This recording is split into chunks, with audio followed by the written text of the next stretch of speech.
You there, Emily?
Nancy, can you hear me? Yes, can you hear me? I can. All right. Really quickly, if you don't mind, our main PC is no longer a co-host. Could you make us co-host again, please? Which one is the main? Should be Integrity AVP. Hang on one second. FEI Dallas is what it's labeled. Oh, you hold on just a second.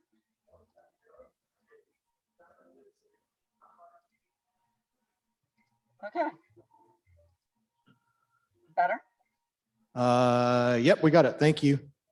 Okay, let's make sure I got everything I need. I got my polls. I got my breakout rooms. We good?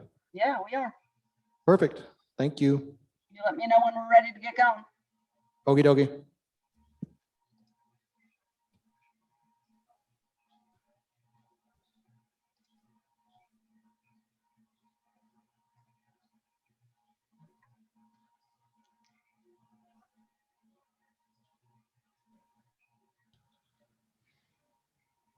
Hi, Suzanne. Hi. You can't see me because I don't actually show myself during these things. Oh, well, you're looking lovely. Thank you. So I'm waiting for other folks. Well, I just thought I would join early because I had such a time last time. And I don't blame you. I've been on for almost 20 minutes now, trying to make sure audios were working. So I'm looking for Janet.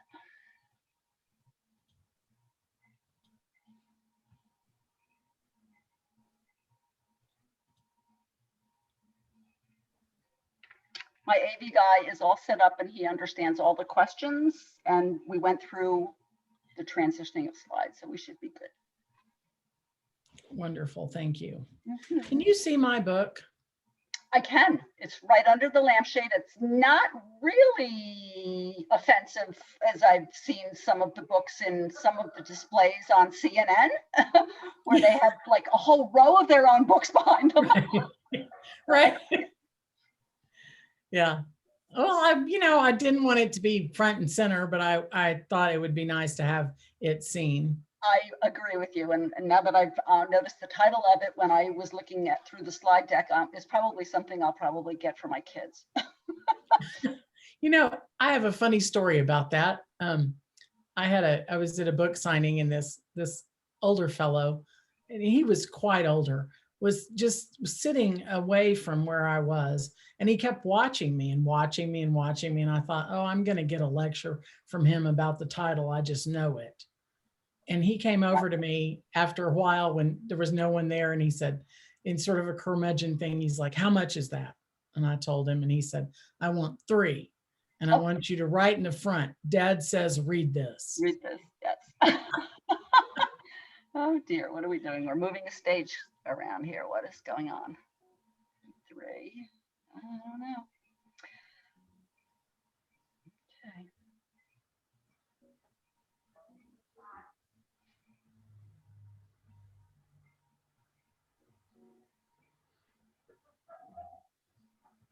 We all have our own family histories of stories like that. Oh, yes. My father moved into a assisted living place here in New Hampshire, and being a fairly attractive, I guess he was 80 at the time, he was a chick magnet, which was a little scary. Yeah, yeah. Every Yeah. time I went to visit him, there was always someone else at the dining room table he was introducing me to. He probably had never been in that target rich environment in his life. I just let Janet in. She should be joining us shortly. There she is. Hello, Hi, Janet. How are you? fine. Can you see me, Wonderful. hear me, whatever? I can see you. I can hear you. You have a Good. lovely forest behind you. Yes, Came at through the moment. forest for the trees. Hey, that's what Janet does. She helps everybody See the forest. navigate the forest. I planned it that way.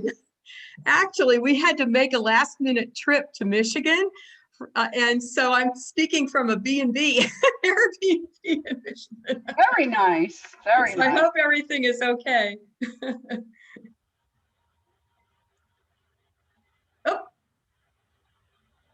Oh, okay. Everyone was quiet, so I didn't know if you were frozen or No, not. we're all good. I'm checking my registrants as they come in. As we get a little closer, I want to keep an eye on anybody who should be in the room with me, because occasionally we do have a cancellation in person and they can join us virtually. So I'm just making sure that we have everybody in the row here.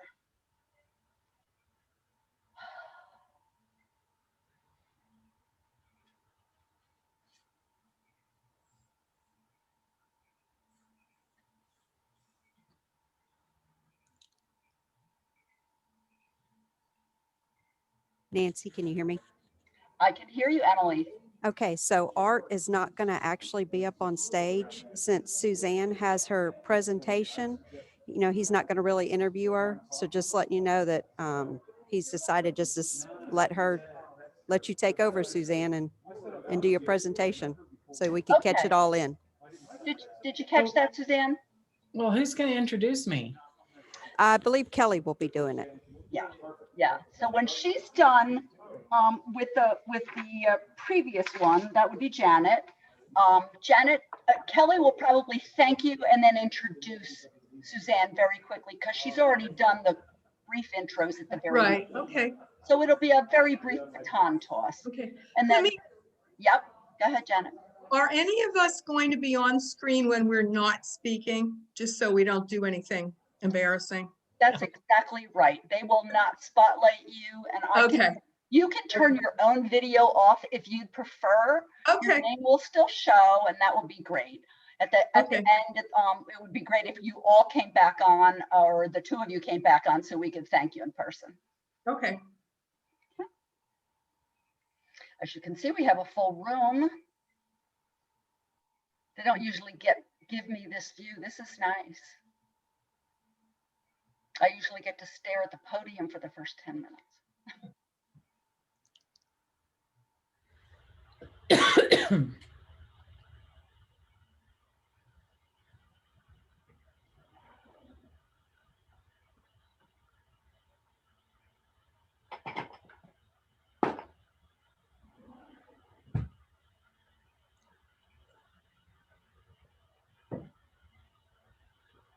Hey, Janet, I'd like to see What was that?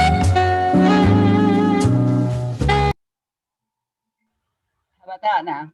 Good gracious. That's better. Yeah, that was a bit much.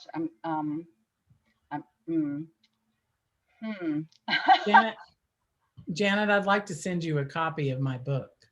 Yes, please do, because as I said, I'm going to be writing a column on your topic pretty Oh, cool. soon. So Yeah. I'd love to have it. Yeah, so that Well, would be great.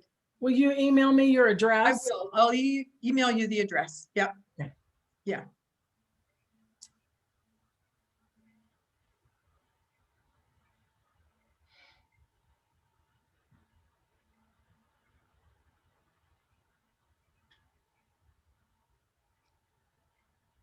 So we're not going to be up on the screen when anywhere seen. That's what I gathered. So, you know, my allergies are killing me, and so I'm afraid I'm going to have to blow my nose or cough or do something else. So You can always put yourself on mute if you're not on camera at the time. Put yourself on mute, and you can also turn your video off. And your box stays the same, but it will be smaller and the person who is speaking will be highlighted.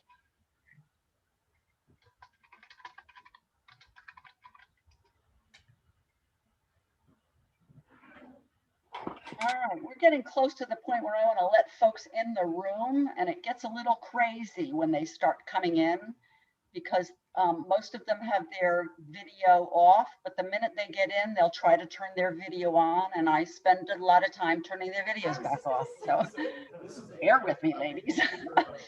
I'm so challenged. Emily, are you there?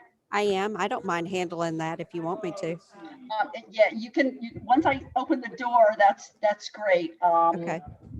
Do you know when Ron's ready to go? Because I hate to let them in and then everybody just stare at our faces. Let me see if I even see him in the room. Let me see if I can find him, and I'll tell him we got 3 minutes. Hold on. This is like a 1 minute warning. Oh, this is 1 minute warning from 20 minutes, and then this is out of time. That's perfect. Yeah, look, there you go.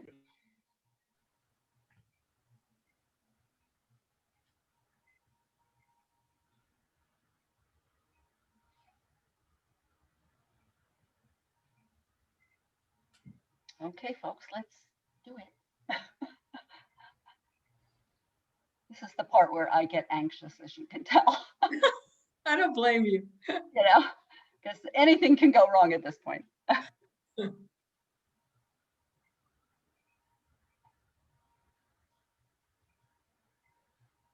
right, I'm gonna open the room. We're coming on in.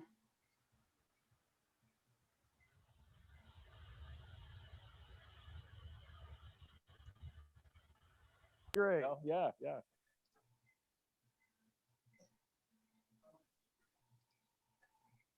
Oh, hey, Samba, how you doing? Good to see you. No, you're good. You're good.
Janet, can you hear anybody? I can hear muffled noises. That's all. They're moving around. Ron will start in just a second.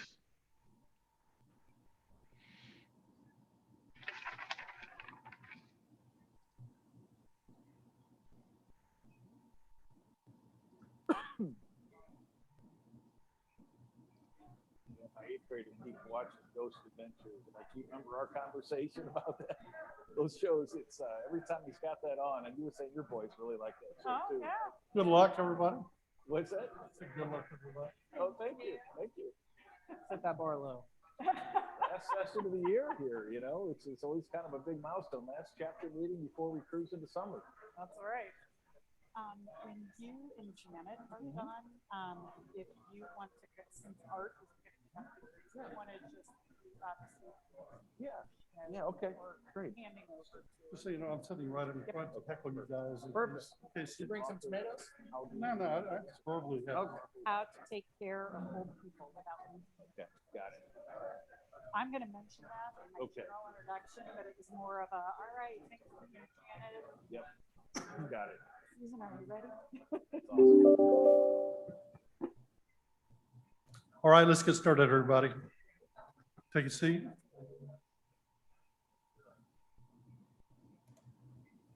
Hey, Steve. Thanks.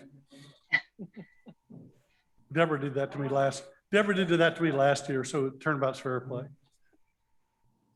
Everybody, welcome to our April meeting. The program this afternoon is going to be different priorities at different stages of life. We'll have 3 guest speakers talking about the different stages of life. It'll qualify for 1.5 hours of CPE. Later tonight, our dinner speaker will be talking about using your core values to navigate an ever-changing landscape, and is presented by Charlie Morrison, Chairman and CEO of Wingstop Inc. I'd like to go ahead and also recognize our sponsors. Our chapter title sponsors KPMG, our strategic partners for Financial Additions and UMB Bank, our special events partners, Holmes, Murphy and Associates, and our featured sponsors tonight are Hayes, Sage, Intact, Wells Fargo, and Whitley Penn. We really appreciate our sponsors that support our organization, both with their presence and their money. And we ask that anytime you have the opportunity to let them earn your business, you give them that opportunity. Although I know things are opening up as far as masks and everybody being vaccinated, please try to continue to be careful. In just a minute, we'll start our program, but now I'm going to turn it over to Nancy to tell you how to earn your CPE credit. Thank you so very much, Ron. Yes, today's program is worth 1.5 CPE credits, as Ron said. To be eligible for those credits, you must answer 5 of the 6 polling questions presented during the presentation and have a total viewing time of 75 minutes. CPE is usually available in 7 to 10 business days. However, they are experiencing a delay at FEI National. We are unable to grant CPE credit in cases where technical difficulty preclude eligibility. However, if you have issues with your polls, please enter in the chat your answer or let me know, and we'll be assured you're accredited with the credit. In accordance with the standards of the National Registry of CPE Sponsors, CPE is granted based on a 50-minute hour. Back to you, Ron. Thanks. Thank you, Nancy. At this time, I want to introduce Kelly Elliott. She's the Chief Accounting Officer at Alara Caring and has been a member of FEI Dallas since 2013. And Kelly's also going to be also interview our first guest, Jonathan Fight. So, Kelly. All right. Thank you, Ron. I appreciate it. And good afternoon, everybody. As Ron mentioned, and as was up on the screen, we are going to be talking about different priorities at different stages of life. Just to give you an idea, the millennials generation is known for being tech savvy, pursuing their passions and disrupting many industries. However, as many of us have seen, they have also seen a lot of challenges in the economy and their short tenure in the workforce. On the other end of the spectrum, many financial executives are hard charging, type A personalities, burning the candle at both ends throughout their work and career for the decades that they've been involved. Yet most will eventually make a major life transition into the golden years of retirement, where things may slow down and new priorities and possibilities emerge. So we are now going to be talking about the broad topic over that time frame with our panelists. Jonathan Fight, the president, Professional Development Institute, University of North Texas, is going to be speaking with me. And then we will move over to Janet Bodner, editor-in-chief of former chief editor of Kiplinger's Personal Finance, and Tom Beidel, my colleague, who is the VP Finance at Siemens Industry Software and chair of the PD committee, is going to be interviewing her. And then finally, we are going to allow Susan Blankenship, a corporate executive and the accomplished author of How to Take Care of Old People Without Losing Their Marbles, to give us the capstone of the conversation. So with that, Jonathan, thank you for being here. When we talked about those facing retirement, we have multiple groups. Typically, we think of those that are closing toward the retirement age. However, there's another group on the spectrum who should be considering retirement, the millennials. How do you typically define that group, and are there some characteristics we should be familiar with? Yes, and before I get started, I want to thank you, Kelly and Tom and Ron, for hosting this event at the Professional Development Institute at North Texas. We do a lot of CPE events for accounting and finance professionals. We've got a big event in May targeted at the energy industry, and I know how challenging it is to pull off a hybrid event. So congratulations to all of you for what I think is going to be a great event today. But let's talk about the millennials. There's a lot of noise, I think, with this age cohort, and rightly so. The millennial generation is now the largest population cohort in the United States, just edging out the boomers. And those trends are comparable to other major countries around the globe. And so we'll talk a little bit about the millennials, but I think it's probably beneficial to look at how demographers define different generations, right? So typically what a demographer is doing and kind of creating a label is they're looking at a swath of the population about every 15 to 18 years. And it's not an exact spread there, but that's usually about right. And what they're looking is when does that age cohort tend to come of age? When are they roughly on average turning about 18 years old, entering the workplace, starting on their own as adults? And the millennials are a key focus, but let's kind of build up to that. So when we, Tom Hanks and Ken Burns put a spotlight on the greatest generation with movies like Saving Private Ryan and the PBS documentary, The War. And, the greatest generation is kind of violates a little bit of those parameters because it's a fairly wider spread. The greatest generation may have been born in the roaring 20s, early parts of the Great Depression, but in general, all came of age in time to go fight in World War II. We'll talk about the boomers in a minute, but in between the boomers and the greatest generation was what many demographers call the silent generation, right? Or the lucky few, right? The folks that were coming of age just in time not to go to World War II, but really benefited from the golden years of the U.S. economy post World War II and the early 50s or the 50s and early 60s. Then we got the boomers, right, who came of age in the tumultuous 60s and 70s, the Vietnam era, that type of thing. The Gen Xers of the world, the Cold War kids that came of age in the 80s and early evolutions of the technology boom of the 90s. And then finally, as we kind of approach the turn of the century, we've got the millennials, right? So they came of age right at the conclusion of the dot-com boom, and then saw kind of Web 2.0 take off, in the early 2000s. Following the millennials, you've got the Gen Zs, the Gen Alphas, but when we really think about the millennials, we're talking about folks that are roughly 25 to 40 years old today. All right. So what does the employment and financial landscape look like for the millennials?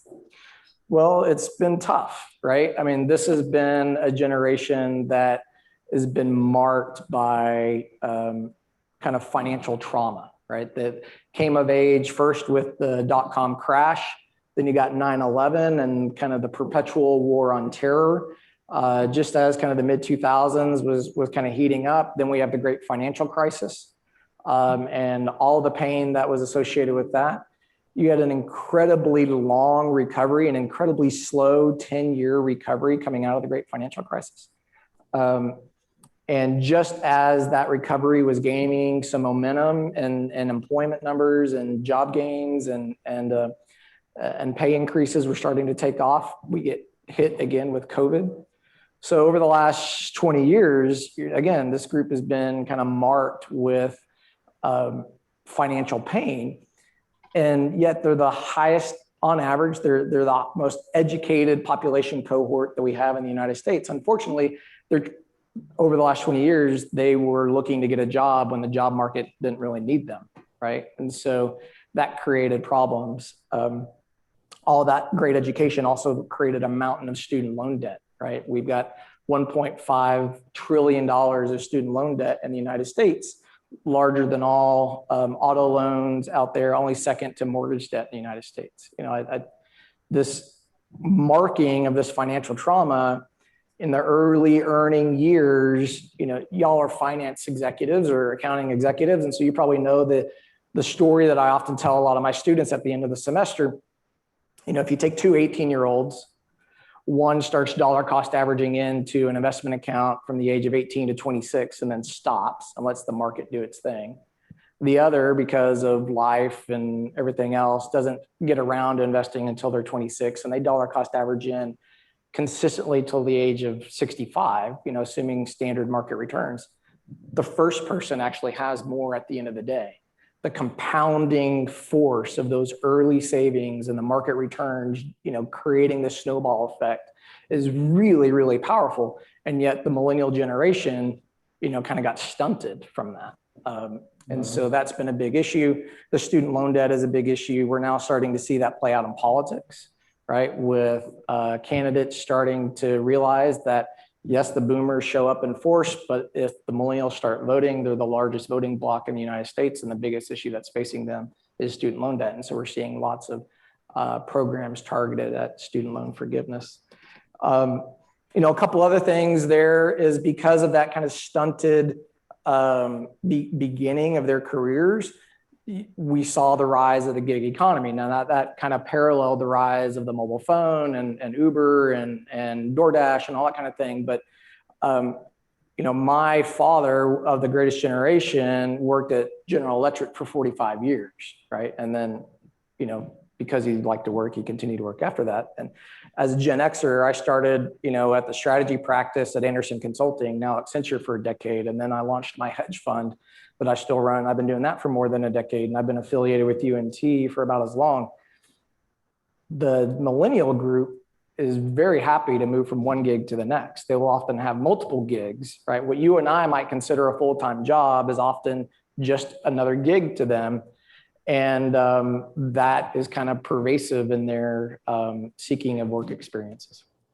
So when we think about what they've been challenged with, both in the overall economy as well as just in their employment, what are some investment patterns or considerations that we need to be thinking about or helping millennials as they join our organizations to prepare for the investment challenges that they have?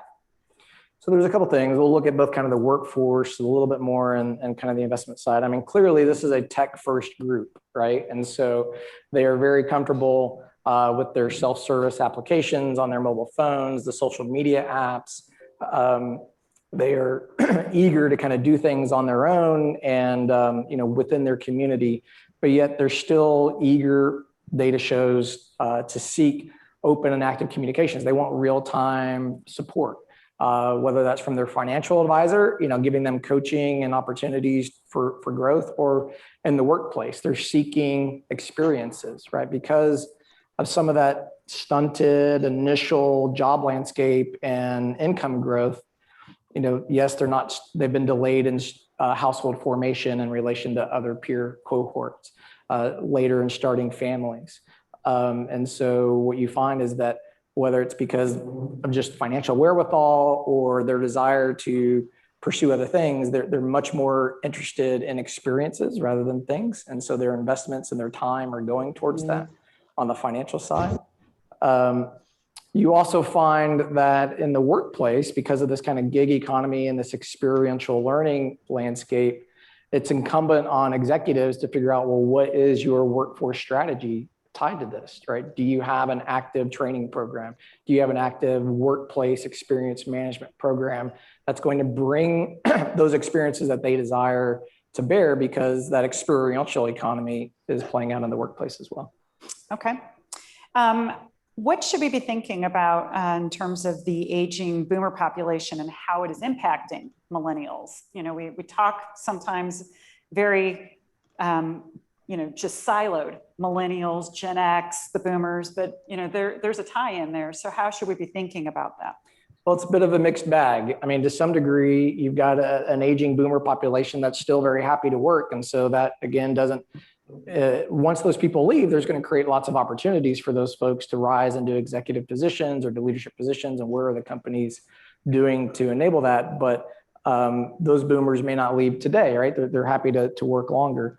It also creates challenges for the folks who are dealing, when they eventually do start families, they've got dual care responsibilities, and that they're dealing with the young kids at home and trying to raise that generation, but then they may have an elderly parent or a boomer parent that's retiring. And so they've got those financial constraints placed on them in the midst of trying to figure out career and long-term savings. What's interesting though, is you're also about to see the largest wealth transfer in history, right? So the boomers have collected a great amount of assets, real estate and financial assets. And whether they're through generational skipping trusts or directly to to the millennial generation, while they may have been saving less than their peers over time, they're about to be this massive shift of assets as the boomers kind of move on to the next plane. And so the millennials kind of have that as a tailwind in their favor overall. I don't know how much time we got left. There's a couple other, about 4 minutes. So a couple other interesting things with COVID as well. TransUnion did an analysis last fall of which cohort, boomers, Gen Zs, Gen Xs, millennials, were most impacted by COVID. And millennials were the most impacted from COVID, probably because of that gig economy dynamic, and there weren't a lot of gigs going on last year. But they also benefited tremendously from the rapid stimulus that was, in 2009, we got the Tea Party because of a whopping $700 billion deal. And it took, the Treasury Secretary to literally beg on his knees in order to get this thing passed. And that took 6 months for that to happen. Well, in about 3 weeks, we did 5 times as much stimulus this time last year. And that's playing through the market. It's played through, STEMI benefit checks to this community. You've seen the rise of Robinhood trading apps and the gamification of investing. And I think BlackRock did an analysis that, coming out of the great financial crisis, the millennials were highly suspicious of financial markets, were not really in the market. That has changed. And really through COVID, you've seen this generation get much more involved in the market. And they've seen through Bitcoin, Robinhood, GameStop, tremendous gains from that. This generation has historically not been in the market. Now that they are, they're seeing lots of really easy returns. It's yet to be seen what happens when the melt up turns into the meltdown, and kind of how this generation deals with that. All right. Well, thank you. I appreciate it. And we will have time at the end for additional questions from the audience. But Jonathan, thank you for your time. And now we'll turn it over to Tom. Yeah, thank you, Kelly. And I'll be interviewing Janet Bodner. She's connected on the Zoom platform. She was the chief editor for Kiplinger Personal Finance for 8 years and editor at large for the last 4 years. So Janet, welcome. Really thrilled that you're here with us today. Thanks for inviting me, Tom. I'm really happy to be here. Certainly. And real two quick little anecdotes. When we were planning the session and I was speaking with Janet, I tallied up, after subscribing to their excellent publication, Kiplinger Personal Finance, for probably 20 years, that I'd probably read about 150 or maybe 200 articles, columns that Janet had written. And so I felt like it was going to be a discussion with an old friend, even though we had never met before. So excellent publication. And the other point was, I was telling my father-in-law, he's visiting from out of town. On my way down here, I was leaving out the door, and he said, I told him you'd be joining. And he said, oh, my dad used to read Kiplinger's, and, he's 83. And then I started doing the math, and I thought, he half the time he doesn't know what he's talking about. But I looked it up, and I think your publication, Kiplinger, goes back to the 1920s. Oh, yeah. The company was founded in the 1920s. The magazine was founded in 1947. We are the oldest personal finance magazine, and currently we are the only existing personal finance. So my father-in-law does know what he's talking about, at least on this topic. All right, well, let's jump in here. I think maybe the first topic, coming out of maybe the living and retirement columns that you write, right? And also maybe from experiences you hear from new retirees or experiences that you've had personally. Mm-hmm. What kind of financial surprises are people running into as they start that journey into retirement, both from a positive standpoint, positive surprises, and maybe negative surprises? Yeah, I was just going to say that there are pluses and minuses. I hear from hundreds of readers, so I get a lot of input. And I heard from one woman who said, we're so thrilled. Everything that we did, we saved in our retirement plans, we invested for our retirement, we planned, and everything's working out like we thought it would. We feel we have plenty of money to do the things that we want to do, and it's been very positive. But then on the other hand, there are people who say that, for example, they thought, this one gentleman said, you know, I'm spending a lot more money than I thought I would. They said, you know, when you're working, you tend to work during the week and then you spend money on the weekends. But then when you're retired, every day is the weekend. So he's tending to spend more money on activities. So this is now pre-COVID, of course, but I'm sure this will all pick up. So that was interesting. And another kind of sobering experience was that people who had retired before the age of 65 and before they qualified for Medicare had a little gap in there, and a health insurance gap. And you can fill that gap by extending your COBRA benefits with your employer, but which is rather expensive. But some people said even when they tried to get insurance on the insurance exchanges, that was even more expensive than COBRA. So as Kiplinger has advised people, if you're in that situation, it might be worthwhile to look at a short-term health insurance policy to kind of bridge that gap until you're eligible for Medicare.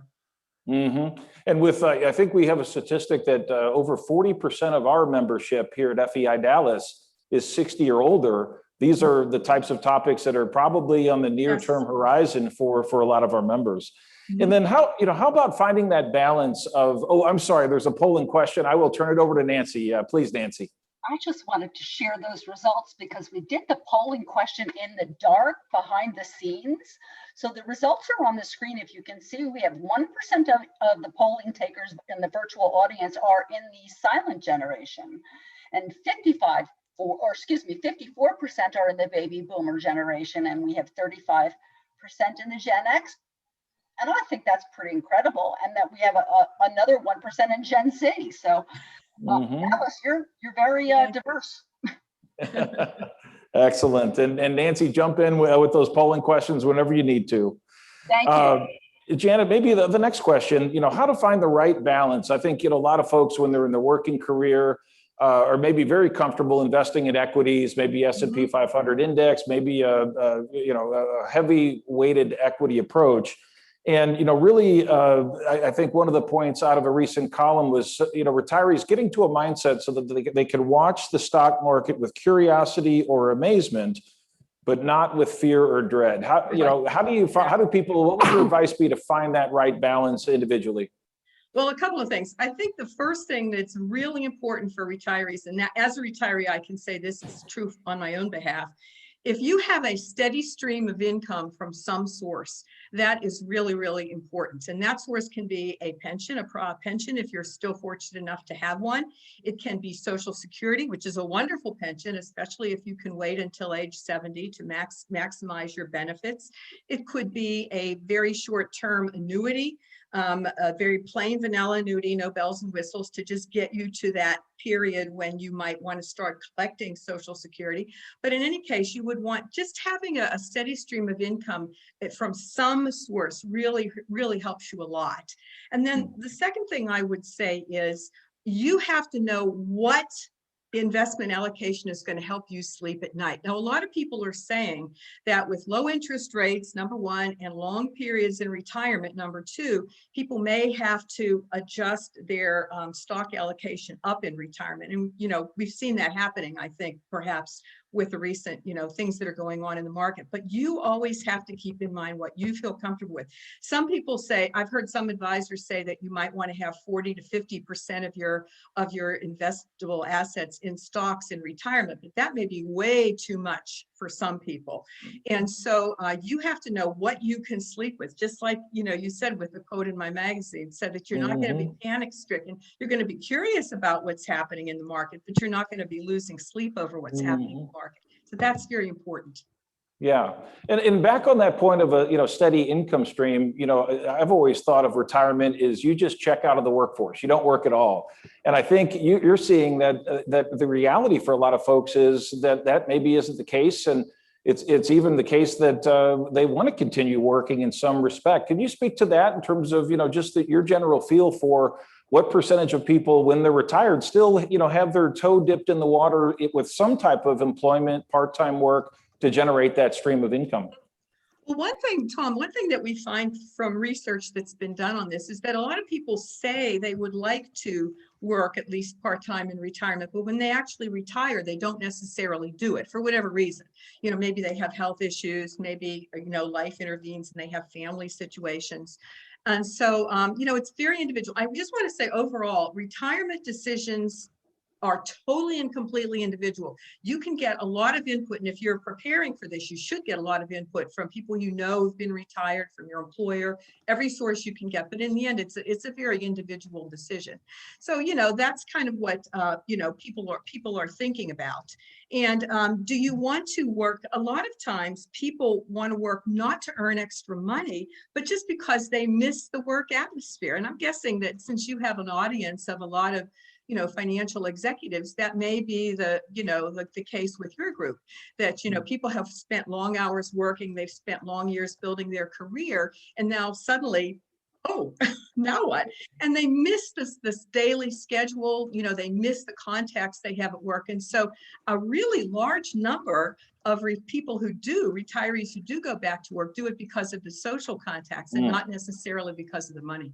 Interesting. Mhm. Let's pivot over to a little more lifestyle type topics Right. as opposed to financial planning, maybe the lifestyle topics. One of the observations I've read in one of your columns recently, that people look to not retire from something, but retire to something. Could you elaborate on that?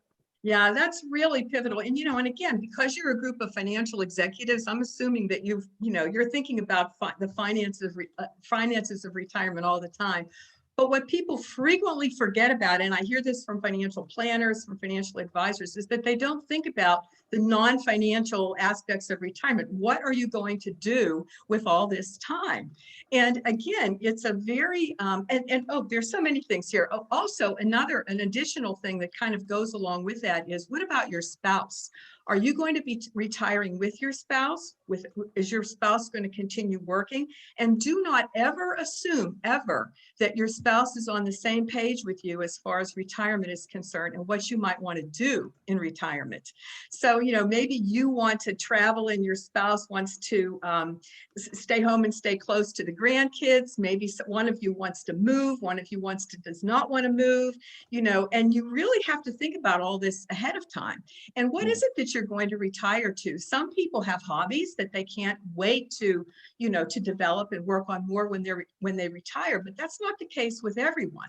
So you really have to think about how you're going to be spending your time. And that's very, very critical. Yeah, very good. And, you know, another observation that I've seen come through is this point about people that search for a sense of purpose, Right. that they come out of, just like a lot of these folks, that our work does give us a sense of purpose. Right. It does tax us at times. You know, we have to run pretty hard, and to go from that, going from 100 miles an hour to zero, almost maybe feeling a little bit lost, and taking some time to really readjust and find a new sense of purpose if it's not what we used to do. Could you speak to a little bit of, you know, the strategies that Yes. people use here, or ways that they've refined that new sense of purpose?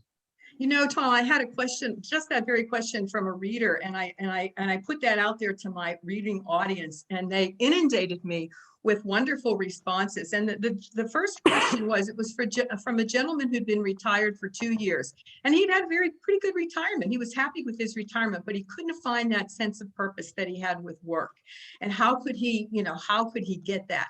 And so one of the things I did was interview a number of people who have studied this. And it seems that people who are searching for a sense of purpose in retirement, the first question to ask yourself, and I asked my husband this question, this is what he said. Well, I asked myself, what gave me a sense of purpose when I was working? And then I've tried to duplicate that in retirement. And I really think that's a good piece of overall advice, because, you know, what is it that gives you satisfaction now? That's going to continue to give you satisfaction. I also asked some people who had studied this issue what they found, and they found that there are generally 3 areas in which people find satisfaction in retirement. One is volunteering. In fact, I just wrote last week, I turned in a whole column just on volunteer opportunities, because people find that to be very, very, very fulfilling in retirement. A second area that people find a sense of purpose in is religion. And it could be the religion that they've been brought up in, that they either go back to if they've fallen away, or they get more motivated if they're continuing to be in that religion, or maybe they seek out something totally new. And then the third area is people who want to do something completely different. So maybe they've had a hobby that they've been doing all their lives, but now they want to build it into a business. Maybe they want to go back to school, maybe, they just want to try something completely different. One gentleman wrote in and said, well, I thought I was going to be doing a lot of artsy things. I was going to learn how to make craft beer, and I was going to do some painting and writing and things like that. And I ended up doing all these sports, and now he's a big pickleball fanatic. So, things kind of, which is a big, popular among retirees. So you never really know. And one really nice piece of advice I got from from a woman was just be open to things that you might be interested in, and, don't close things out. You might want to start by making a list of things that interest you. Would you like to work with kids? Would you like to work with adults or older people? Do you want to be outdoors? Do you like your computer work? Find out what are the things that really appeal to you, and that will help you sort of focus on those things that you might want to do the most. Mm-hmm. And even one of the things that surprised me about some of the feedback of people that have written into Kiplinger is after working this full life, saving plenty of assets, building up wealth, and finally reaching that prize, that finish line, to actually find disappointment. That people, become, there's downsides, there's things that are actually, it's different than what they expected. So that there's disappointments that I guess that can be potential pitfalls. Could you speak to that a little bit? Yeah, well, sometimes people, I'll tell you one thing, people have trouble spending money in retirement. If they have spent a lifetime of, accumulating money, because that's what we're all doing, right, while we're working, and then they get to be retired, and suddenly they have to spend their money, and they think, oh my gosh, it's hard for me to do this, because am I going to run out? Am I going to have enough? So that's one issue that people have to grapple with. Another thing is the scheduling thing. Some people just need to have schedules. I mean, I admit I'm one of those people. I am retired, semi-retired, since I still write my column and do things like this. But, I have a to-do list every day, and I have certain, I have exercise classes that I go to, and I'm on a board that, I serve on. So I have committee meetings. And then I have chores to do around the house and family commitments and things of that nature. And it just really helps me to have a schedule. And other people couldn't care less. They get up in the morning and they have the whole day ahead of them, and they can do whatever they want. And you kind of have to know what what kind of person you are. I heard one of my readers was a doctor who retired, and he said he was just bored out of his mind, and he went back to work 4 days a week, 4 mornings a week, part-time. Speaking to your question on part-time work, because he just felt like he needed that. So you might not know that until you retire. And another thing is, you retire with your spouse around all the time, if you're married, right? Yeah. Or your partner, whatever, And whoa, now that's an adjustment, because again, you might not be on the same page as far as what you want to do. But even I heard from a woman who said, she said, I'm always scaring my husband, because I'll turn up behind him. He'll be in different places in the house, and I'll suddenly turn up behind him. And he thinks I'm going to stay in one place all day, but I'm splitting around doing the laundry and doing what I need to do. So, and then there was another gentleman who said, sometimes you get dragged into projects that your spouse wants to do, and you don't really want to do them. So, there's just a lot of stuff that you really have to at least think about or, expect. Yeah, perfect. And I think we've got a few minutes left, just 2 or 3 minutes. I would like to pivot to another topic that Janet writes about, a column called Money Smart Women. And, despite recent strides, more women are getting college degrees than men these days. The number of women running Fortune 500 companies is at an all-time high. Women still face a gender gap when it comes to retirement savings. There's unique factors and influences that cause this gender gap in retirement savings. Could you speak to what those factors are that are really contributing to this need for maybe extra attention, extra planning for women? Yeah, Tom, and it's not a thing, it's not an issue of good versus bad or anything like that. It's just a difference. So women, they tend, for example, to move in and out of the workforce more frequently because they have family obligations, and when they're young, they might have children. When they're older, they'll have perhaps older parents, or maybe, as we discussed before, you're in the middle, and so you have both of these going. So, they're in and out of the workforce. They don't accumulate as much money over the course of their work life, but then they have a longer life expectancy in retirement, so that the money that they have has to last longer. And so, that really is really very challenging. So you have to kind of emphasize to them what they can do when they are young and how they can take full advantage of the opportunities available to them, so that they can have a worry-free, or at least a less worrying retirement, and be independent if they possibly can. Mhm. Right. And, I think also the studies have shown that women are different from men, Right. as it relates to investing. Right. That there's maybe different priorities or different ways of thinking about it. Could you describe maybe what are those characteristics that make a successful woman investor? Right. The thing of that is, in speaking to what you just said, what can we do to have women be more confident about their retirement? They tend to be less confident investors than men. Now, that's not to say they're less successful, because they're very successful. And, studies have shown they can actually out-earn men over a period of time, simply because they trade less and they incur, fewer trading charges, fewer costs, and that sort of thing. They tend to be, Warren Buffett style investors, where they're going to choose something, take a long time to choose it, and then they stick with it. So that's the good thing, but they lack confidence. And study after study shows that they just don't feel, in my personal experience, I think that men like the idea of investing because it's kind of a game, like a competition. But I think women think of it as a chore. It's something that I have to do along with all my other chores. And so they tend not to leap in. And this is a very general statement. That's not true of every man or every woman, but I think that's what I've noticed in my writing. So you have to get women more involved in investing at an earlier age. And that can mean taking just there has been studies showing that they are a little bit more involved as a result of COVID.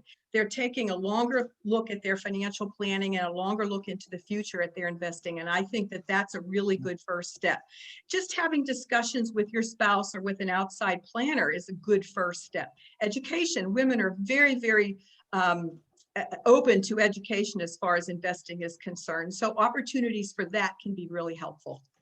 Excellent. And I'll just recommend, as a subscriber for 20 years, Kiplinger Personal Finance is an excellent source for these type of topics and reinforcing healthy behaviors as it relates to investing. So Janet, if you would stay around for the Q&A, I'm going to thank you. Great interview. I'm going to introduce Suzanne Blankenship, who is the author of How to Take Care of Elders Without How to Take Care of Old People Without Losing Your Marbles. She's going to take us through a presentation right after I see Nancy has a polling question up. I'll turn it over to Nancy, and then she'll hand it off to Suzanne.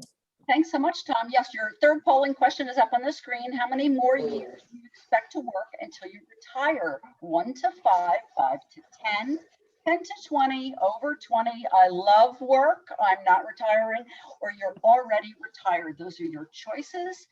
If you submit, you guys are coming right along with this poll. Okay, I'll give you just another second or two, folks. If you haven't taken that poll, please submit your answers now, and then I'll share those results, which will give Suzanne an idea of what we're talking about here. Majority is 5 to 10 years, so you've got a lot of work to do, folks. Pay attention to Suzanne. Thank you. Well, thank you, FEI. Thank you, everybody, for attending today. I think it's been so informative so far. I'm excited to listen to what Jonathan and Janet had to say. Indeed, elder care is one of our 21st century's biggest issues, and it's something that most of us don't talk about. It's something that most of us don't plan for.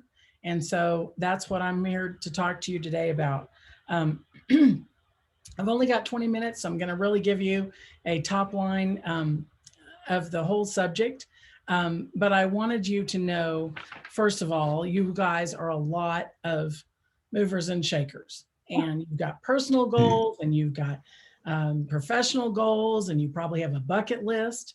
But I bet a lot of money that not a one of you has elder care or family caregiver on your list of life goals. Just doesn't happen. We don't think about it. But a stunning revelation, we all have parents. Most of us have in-laws. Most of us in a long-term relationship with someone who may need care at some point or may have family members that need care. And we will all be one of 4 things in a category. We're either going to have been a caregiver, we're going to currently be a caregiver, we're going to be a caregiver in the future, or we're going to need care. So that is something that we all have to focus on. And we don't do anything until there's an emergency. You just don't do anything until there's an emergency. That first fall, that first ER visit, that first diagnosis from a doctor that your elder has cancer or, God forbid, dementia. And your thought bubble is, you know what, I'm not going to do anything until I need to. And those are famous last words before the stress and the panic and the frustration and the crisis just come home to visit and come home to roost. So why should we prepare? Well, remember that you are here dot on the map at the mall or at the amusement park when you're there that says, here you are, and here's this greater neighborhood. Well, you are here with elder care. As Jonathan said, if you're a millennial, you might have young kids, you might have an elder to take care of. If you're approaching retirement, your elder may be 85, 90, and you need to take care of them in addition to planning for your own self. So you may not be right there at that dot today, but you will be, and you need to understand that you're in the neighborhood.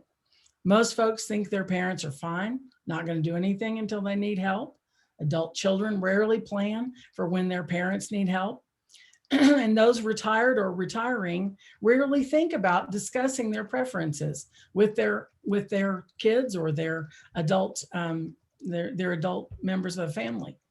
Planning ahead, even with simple actions, helps you stay more in care mode, which is where you want to be, than in panic mode, which is where you don't want to be, when that inevitable elder emergency happens. If you've got elders, being prepared, being ahead of the game, being organized, will help this time in your life when you do need to care for someone, make it a more poignant moment. If you're older, guess what? If you're planning and you're prepared, you're going to have your preferences known. You'll have something to base the decision on rather than letting your adult children just wing it during panic mode. So preparation is the key to saving those marbles. And I have developed a very simple, easy to remember, simple to start acronym called Prepare for the Care. And care is first starts with a C, that's having a conversation. Realize the time to have that conversation is now, not 2 years from now, not 5 years from now, now. The A stands for assemble. And I'm going to talk about each of these things a little bit later. But A is for assemble the paperwork, the documents. These are critical to actually helping stay ahead of the game. And I don't have to tell you guys, assessing the financial situation is critical. Remember, organization is the great stress reliever and time saver when you're caring for someone. And R is for role. Everybody has a role to play in elder care. That means everybody. So we'll emphasize that again in a minute. And the last one is E for ease into it. This is big and it's deep, and going in head first is not the right answer.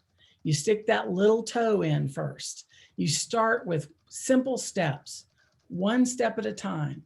Do something once every day or once every week. That's what you need to do, is ease into it.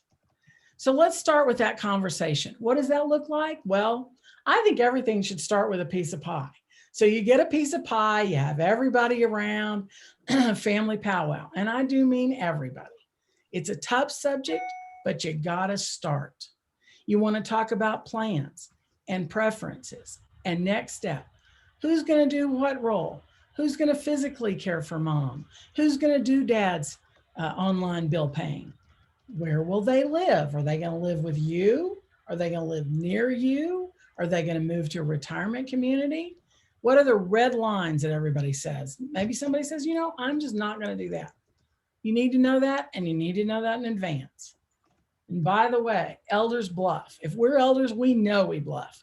People are going to do things and need help doing things before you ever think they will be. And financial acumen is one of the first things to go. They're going to need help in that area. And so, you know, start offering help long before they need it. And if you're an elder, start asking for help long before you think you need it. Circumstances change. This conversation is going to need to be refreshed often, every few years. Don't wait for the emergency. It will happen. So some of the elements in that conversation that need to be talked about. Living arrangements. Again, what did I say? Where do they want to live? They want to age in place at home? What kinds of things need to be done to make that possible? What is their vision for care if care should be needed? If there's more care needed, do they need to bring in an aide? Do they want to move to a retirement community or assisted living? What's the budget for care? You guys are financial professionals. You know how important a budget is. You need to talk about that and figure it out. If moving is in the plan, you need to move them earlier than later. Our elders need to build a sense of community in order to feel at home. You've always heard about the people who grab their things and want to leave as soon as they move into a community. That's because they haven't moved there soon enough. People need to move earlier than later. And there's a topic that nobody wants to talk about. You know, they say two things are always inevitable in life, death and taxes. Not going to talk about taxes, but I am going to talk about death. People need to know what are the preferences for burial, cremation, body donation. My mom gave her body to the University of Texas Southwestern Medical School. If somebody is going to do that, you need to know it. If they've bought a burial plot in East Texas somewhere, you need to know that too. What are their arrangements that they have made already? Have they bought burial insurance? Goodness gracious, I hope they've done some planning about long-term care, and, you know, things like that. Are there wishes for a funeral service? Do they want Great Aunt Hattie to do the organ at the memorial service? You know, this is a tough subject. Nobody wants to talk about it, but we need to talk about it. And we need to make sure that all parties involved understand what each of the family members' preferences are regarding these tough issues. So now that we've had a piece of pie or maybe a stiff drink and had the conversation, we want to talk about the paperwork. You need to get it in order, because having the paperwork is sort of like having the key to the lock to get you in the door. What kinds of things do we need to talk about in the paperwork? Well, power of attorney. You guys all know about power of attorney. You know there are two types, financial and medical, and you know how important it is to have one. If you are the power of attorney and you hold it for one of your elders, you need the original or a copy, preferably the original. Everybody that is a power of attorney needs an original copy, and you need to hang on to it. Advanced directives in living will. The state of Texas uses the MOST form. That's short for medical orders for the scope of treatment. It talks about when you want to be intubated. Would you want artificial feeding? What kind of Herculean efforts do you want to save your life in the event that you should need it? Those copies need to be with family members. Anybody that's going to participate needs to have a copy of what your wishes are or what your elder wishes are. Wills. Is there a will? Has anyone seen it since 1999? Has it been updated? Where is it? It could be in a private, it could be with an attorney. It could be in the filing cabinet under P for personal documents, under W for will. It could be in a safe deposit box and nobody knows where the key is. That's happened. Everybody in the family needs to know where it is or who's holding it. And lastly, you need to build a document portfolio. And I have a blog on this, so check out my website, theeldercarenavigator.com. The blog is entitled The Book Where You Look. And it's got all the suggestions about the kinds of things you need to put in this. Maybe it's medical history. What kind of prescription drugs are they taking? Who are their medical providers and what's the contact? Who's their investment advisor? Who's their insurance agent? Where's the title to the car? All that kind of stuff needs to be in your portfolio. So now we've had assemble the paperwork. Now we're going to assess the finances. And I don't need to talk to you guys about any of this, but I will just highlight, you need a full scan. This is a detective work. Assets, investments, debts, liabilities. What's the budget for retirement? Like Janet said, there's a lot of places to spend that money. But one of those big places is long-term care. This is one of the biggest myths in elder care today, is that Medicare will pay for long-term care. You want to know who's going to pay for your long-term care or your elders' long-term care? Pick up the mirror and look right in it. That's who it is. Medicare doesn't pay for it. It's expensive. Assets may need to be sold to pay for care. You need to review investments, insurance policies, charitable commitments. All those kind of things need to be in this financial assessment. It's a foundation for a game plan should care be needed. So that's the A. Now the R. R's for roll. Now, when I talk in person, I usually make everybody say this out loud with me, and I won't do that to you today. But what I will ask you to do is say it silently with me. Everybody has a role to play in elder care. Let's say it one more time. Everybody has a role to play in elder care. This is a family powwow. All players need to be involved. This is not one of those things that says, well, you know, Susie, she lives next to mom, so she'll do it all. Or it's a straw game where somebody draws a short straw and everybody else has one of those Monopoly get out of jail free cards. Everybody can do something. Everybody has a stake in the plan. There's all kinds of roles that can be done. You can be the maintenance caregiver. You can take care of mom's house. You can order dad's prescriptions online. You could be the transportation guru that takes mom and dad everywhere they need to go. You could do the grocery shopping. You could do the online bill paying. You could be the one that goes to the doctor with them. Lucky you. But everybody should have a role. I also have a blog on this called Share the Care or Pull Out Your Hair. So check that out. Everybody's got a role to play in elder care. Now, lastly, easy does it. You need to start slowly. Get organized. You know, I spent 20 years in corporate America, and that's what I found out worked in I'm in my second decade of elder care myself. And what I found in my corporate environment worked best in my caregiving environment, and that was to get organized. But getting organized requires you to start easily. Know where your parents' spare keys are.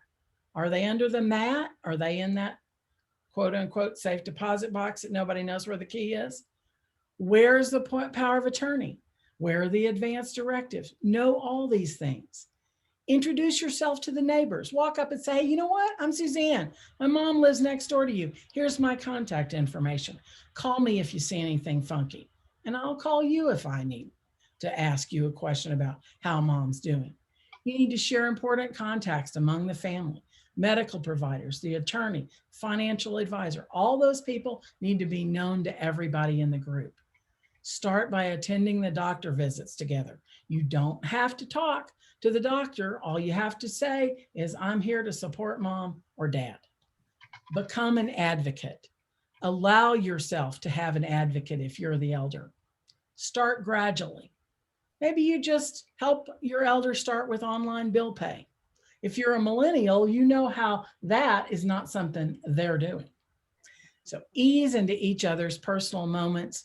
I guarantee you it'll bring the stress down and things will be much more easily dealt with before and after that inevitable elder emergency. So prepare. You need to prepare with your eyes open and a plan in place. The plan's going to change. You know that's going to happen, but you'll have something to work with. Don't be run over by that elder bus. You know, that big yellow one. You want not to be in the back seat. You want to be driving the bus, or you want to be in the passenger seat. Don't get run over by it. I guarantee you'll save some of your marbles and everybody else's, as long as you're starting easily, getting organized and preparing. Now, for the rubber meets the road. Who else needs this information? It's not just you. Your employees need this information. Remember, I said this was one of the biggest issues in the 21st century, and it's not going to get smaller. It's going to get bigger, and it's going to affect more people. 10,000 people a day are turning 65. And that means this is going to be bigger than the elephant in your lap. And these folks work for you. The people that are working for you are going to be on the phone with Medicare for 3 hours one day. They're going to be taking mom and dad to the doctor. So they're going to have absenteeism. They're going to have presenteeism. And this is going to be a cost to your productivity and to your bottom line. More than 1 in 6 people are working part-time and helping with an elderly or disabled relative. 42%, think about that. That's almost 1 in every 2 workers have provided care for an aging relative in the past 5 years. 6 in 10 caregivers have experienced an impact or a change to their employment because of caregiving. If you think this is a big deal for you personally, think about it also for your company and the cost that that's going to be involved. Check out my website. I'm happy to help you. I'm here for the question and answer. I want to thank everybody at FEI Dallas for hosting this incredible summit.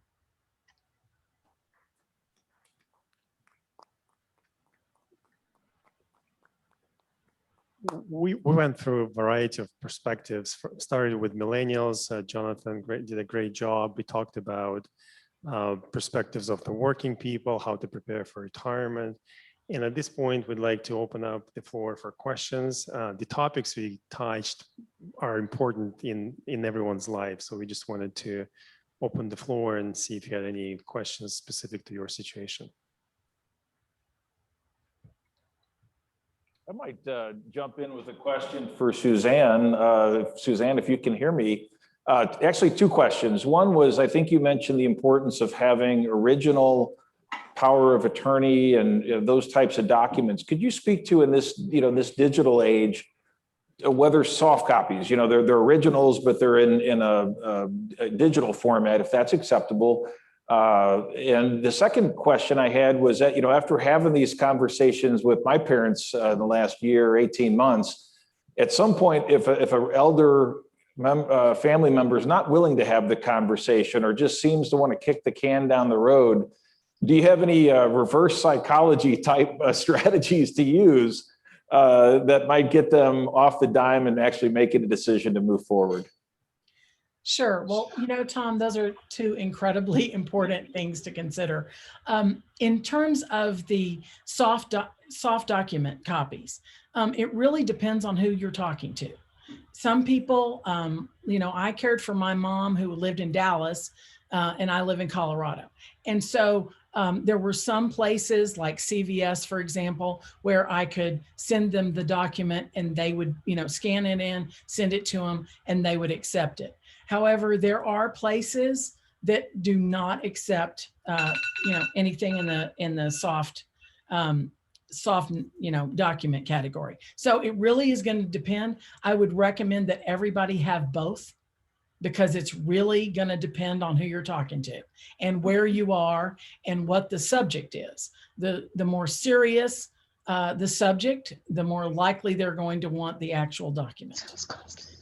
So secondly, your second question was kind of what if somebody doesn't want to talk about it? Well, I have 2 suggestions for that. One of those is that, it's really, really important for people to know that if they want to say in what happens to them, they better let you know. So that's one of the things to say. Hey, you know, Mom, I know you don't want to talk about this, but if I don't know what you want, then I'm going to have to assume, and you probably don't want me to do that. So that's one of the ways. The other thing is, you know, when you do things like it's time to make some hard calls, like when do they stop driving, or when do they stop managing their own finances? It's important to use somebody that they consider a person of authority. Now that could be their attorney, it could be their doctor, it could be a pastor, it could be somebody that has been a friend of the family forever that they trust. If you're an adult child, they may always think of you as a child and may not see you as somebody who would give them advice, but use that person of authority, because that person can say, you know what, Shirley, it's best for you to talk to your children now. Don't wait till that emergency. So there you go.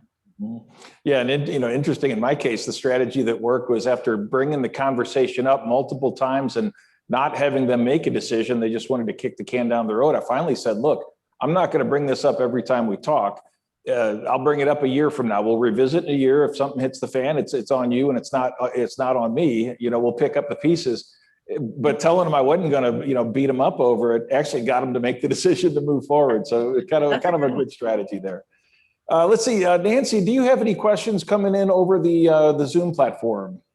I do. You give me just a second and I'll find them. From a retirement spending perspective, observationally, it seems that we should look to spend more money on things we like through our 60s and 70s, and that we should expect spending to slow down in the late 70s and later. Does the data support that? That was a complex question. Sorry. Well, I'll take this. There's a very simple colloquial expression that kind of covers that. When you first retire, it's the go-go years, and then it becomes the slow-go years, and then it becomes the no-go years. And so many people have told me that, you know, yeah, I really think that's true. You know, I think I get so much good input from readers, and one of them said that really when you retire at first, he or she, maybe it was a couple, I really can't remember, but they said that one of their, and this kind of speaks to Suzanne's point as well, they felt that one of their main responsibilities when they retired was to stay healthy. A lot of retirees go to the gym. I mean, they become gym rats, or they take, you know, regular exercise. And it is to stay as healthy as possible for as long as possible. So first of all, you can enjoy yourself in retirement. Second of all, you don't have the medical expenses. And third of all, you don't have to be a burden to your children, which people worry about, and that sort of thing. So just, you know, keeping that in mind is I think, you know, really, really, I think that's a good way of approaching your retirement. And you probably will be spending more money in the early days of retirement. And then as you get older, you will perhaps be spending more money on long-term care, which brings up issues of having long-term care insurance, for example, or just regular health care issues. So that's kind of how the spending tends to go. And I do think that the research that I've seen does tend to back that up. Mm-hmm. Every one of us has an expiration date. It'd be a lot easier if we knew what that date was. Making this planning a lot easier, right? Yeah, all that's right. True. All right, Nancy, and let's see, and the audience here, let's see, Art, do you have the mic? Perfect. Art's going to come up and take a question from the floor here. Thank you, Mr. Art. I have two questions. My name is Samba C from UNT. And Mr. Jonathan, what can millennials do when it comes to this transfer of wealth that excels them and not burn through the wealth? It's a great question. And I think, you know, some of our other speakers spoke to this a little bit, and that's to engage early, to communicate with that grandparent or parent that's going to be, you know, enabling that transfer of wealth. You know, the other thing is a lot of us as financial executives tend to outsource our investing to some other type of investment professional. Most of us, even though we've been trained in capital structures and finance and accounting, those types of things, spend more time mowing our grass than we actually do doing our investment selections and thinking about that. Getting not only the corporate financial acumen, but the market and financial acumen to me is important to that success, right? To understand where are the assets allocated, how are they allocated, what do they want for their needs, if that's going to be transferring to you or generationally skipping trusts going to your kids one day. How is that going to be managed, and what is your role as a potential trustee if one of those trusts are set up? So have those conversations early, inform yourself, be a student to your own success. Yes, propelling your career is important, but you also have to invest in yourself. And I have one more question. This one's for Tom and Jeanette.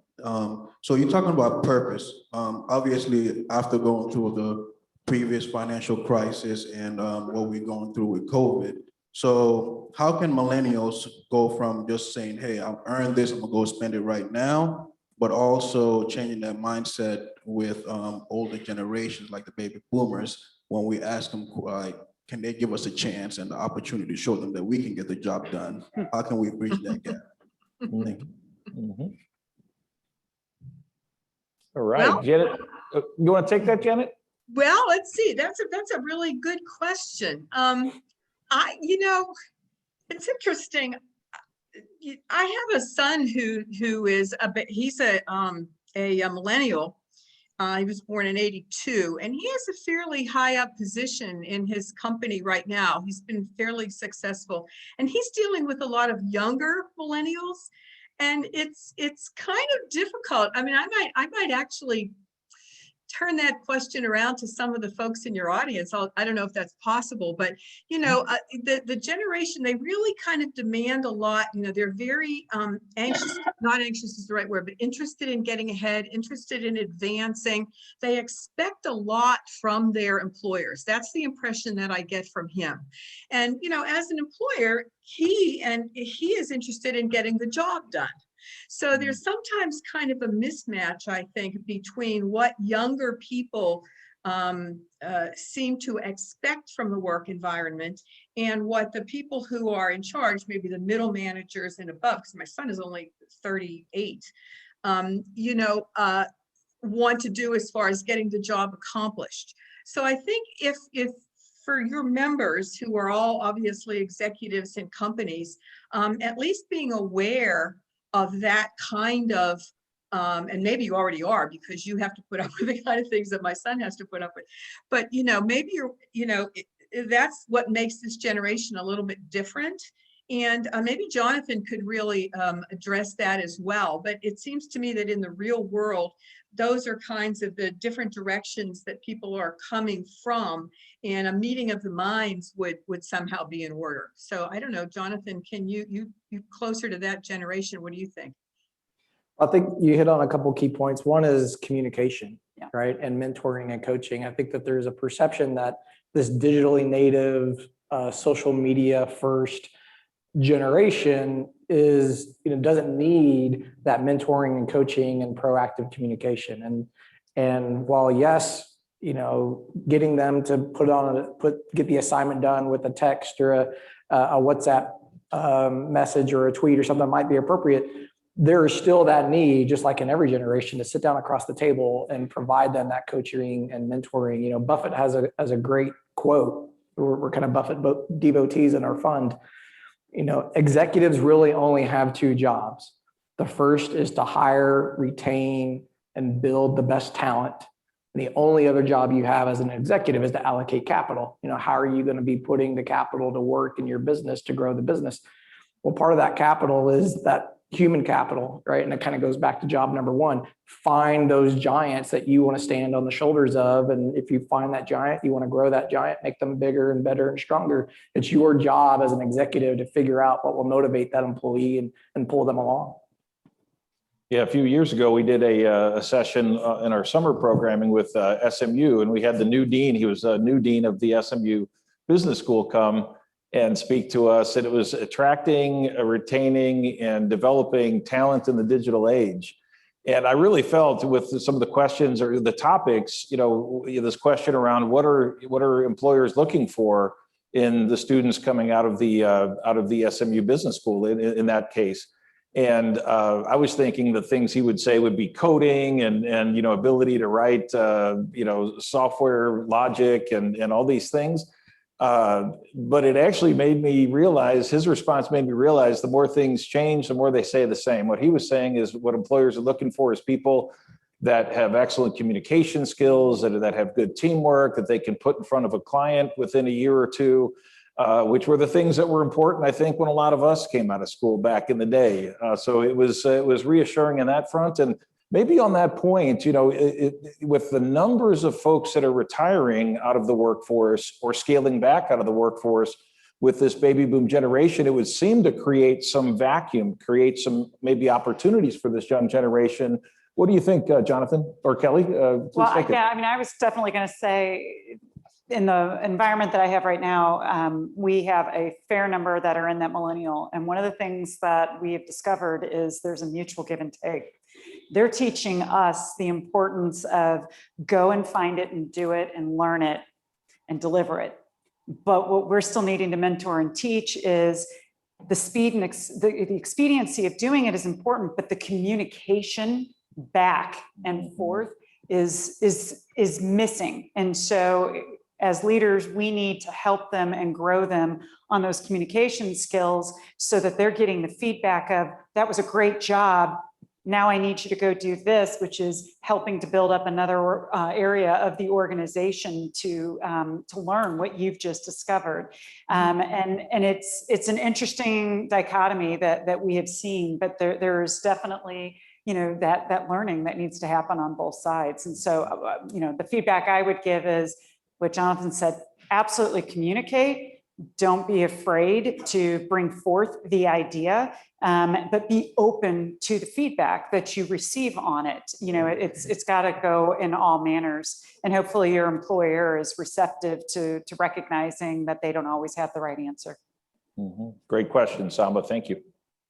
Other, maybe time for maybe one more question. I know Ron's going to be up here at 5:15 with the hook, so I'm watching the clock, Ron. Maybe a question from the floor. Yes, here's another question, and you have a mic. Great. Okay, perfect. Yes, sir. Hi, I'm Philip Mooneyham, Global Controller with Mars Retail Group. And thank you for putting this together, because I'm kind of right. My wife and I are right in the middle, kids going to college and taking care of her in-laws. I mean, my in-laws. And you guys, is there a system that you recommend for like document archiving, storage? Because now that we're helping with medical with her parents, I'm very organized. They're not so much. And so trying to get the COVID shot for her mom was crazy, but we got it done. But is there some type of system, workflow documentation that we can put everything in that you guys recommend, right? Medical records, will, everything that it's located, and then will it have longevity to it so that you don't lose it if there's not payment of a subscription or something like that? Because that's what we're running into. We're digital now, but I want to make sure that's there, not just for them, but for the rest of the family. Perfect. Maybe Suzanne, would you take that question? Sure. I don't have a particular a particular software that would handle all that. I will look into that and see if there is. But for medical stuff, there is a really neat software called MCharts, and that is an opportunity to put medical charts, all the medical information together in one place. So, for example, on your in-laws, you could grab the information from one of their primary care, and then all the ologists, the cardiologist and the thisologist and the dermatologist, but you can put all that together in one place online, and that's called MCharts, as in med charts. And that's a really great way to keep all the medical information together. My blog on the book where you look has all of that information in terms of what should you put together. But I don't have a particular software where you can put it all together right now, but I'll look into that. That's a great idea. Maybe one more question from the floor back there, and let's see where Art's bringing the microphone up. Just raise hold your on hand again, someone. just a second. Yeah, thank you. Thank you. Hi, I want to interrupt. We do have an answer from Cynthia about that question. It's called the Nolo Press or by Nolo Press. Get it together by Nolo Press, Nolo. Hi, I just wanted to give an answer to that previous question. I've been using a service called DocuBank, DocuBank. It's very reasonable and it has your medical information if you want to disclose that there, allergies, wills, directives. I mean, it's really good. And you can, if you have to go to a hospital, you can show this card and they can download the information. Perfect. Thank you. With that, maybe we want to make closing comments here, and then we can, I think Ron will be coming up. It's 5:15, so we'll, yeah. We'll do that. Okay, so I do believe that we are going to have the slides that Suzanne talked through available on the website later. So I know I saw some people taking photos. Those will be made available to you. But I would like to say thank you to Jonathan and Janet and Suzanne, as well as to Art and Tom to help support this together. And if there are any other additional questions, I believe at least Jonathan is going to stick around for the happy hour. And, you know, we just want to say thank you. And Kelly quarterbacked the session, so thank you. Your last poll is up on your screen, folks.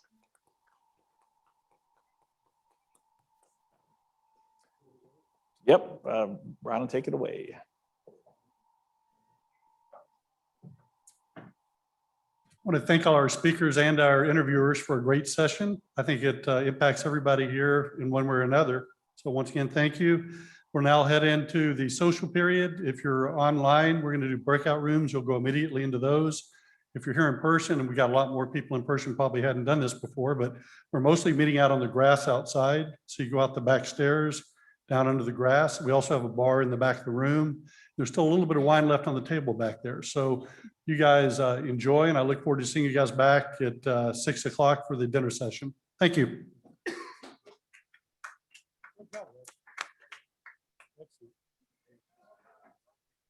Thank you all very much.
No.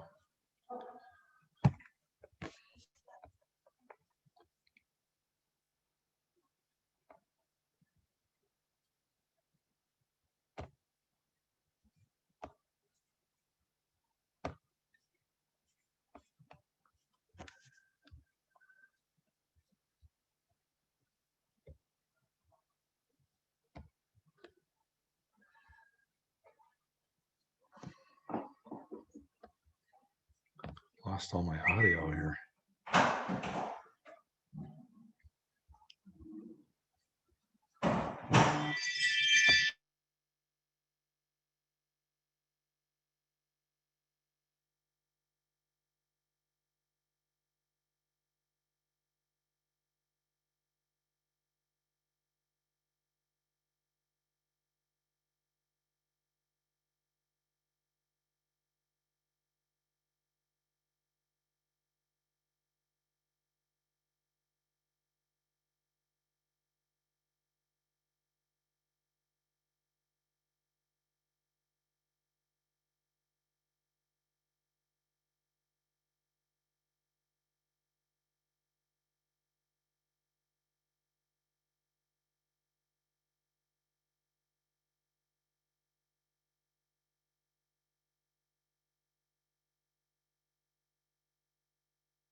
Hello, I'm having trouble with my video feed. It seems to be like blocked for some reason, and I was looking if the host would be able to help me with that. Are they here?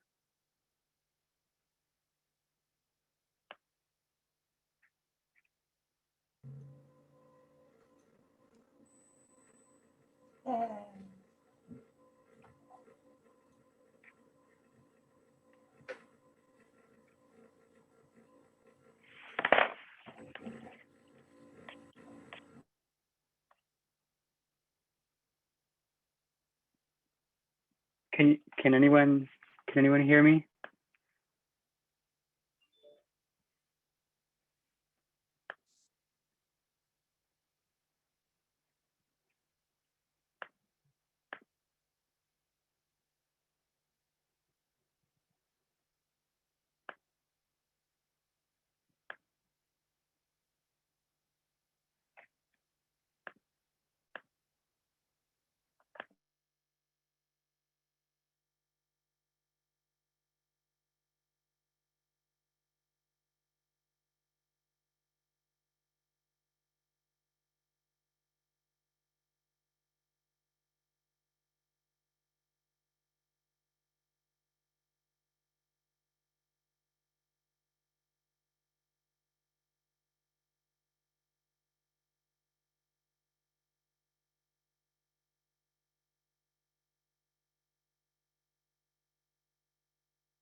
Hi, folks. We're all back in the main room. This is the dinner hour for the on-site audience, and feel free to, if you'd like, turn your computers down and go enjoy your dinner. We'll see you back here at 6:30 when the keynote starts.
Underneath everything, just the perfect area.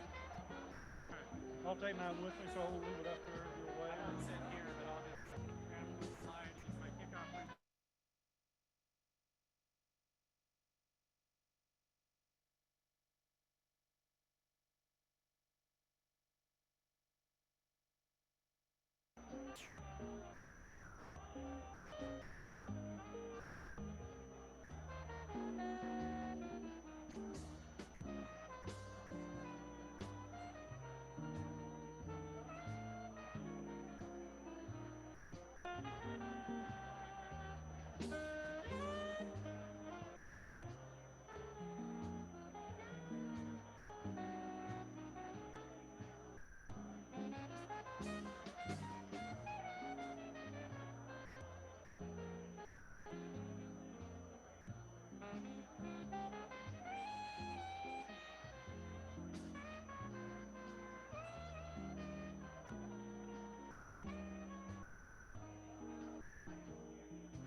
That works really well.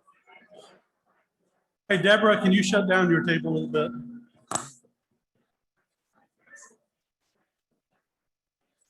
Okay, guys, let's go ahead and start the business meeting, please. You guys could wrap up your conversations.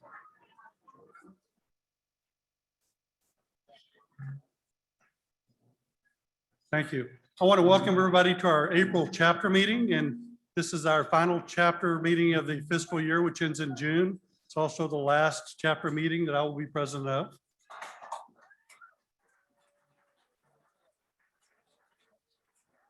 Are y'all clapping because that's the last one I'm going to be president of, or because I did an okay job? I'm not sure which way that goes.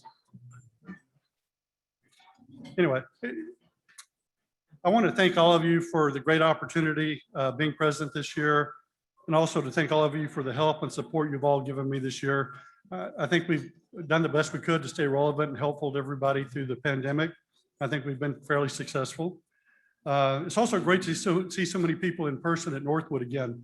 We had 330 people sign up.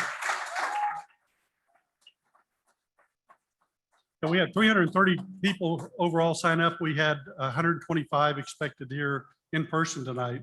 I think prior to that, we were averaging about 60 in person and about 180 virtual. And for all the people, this is their first meeting, welcome back.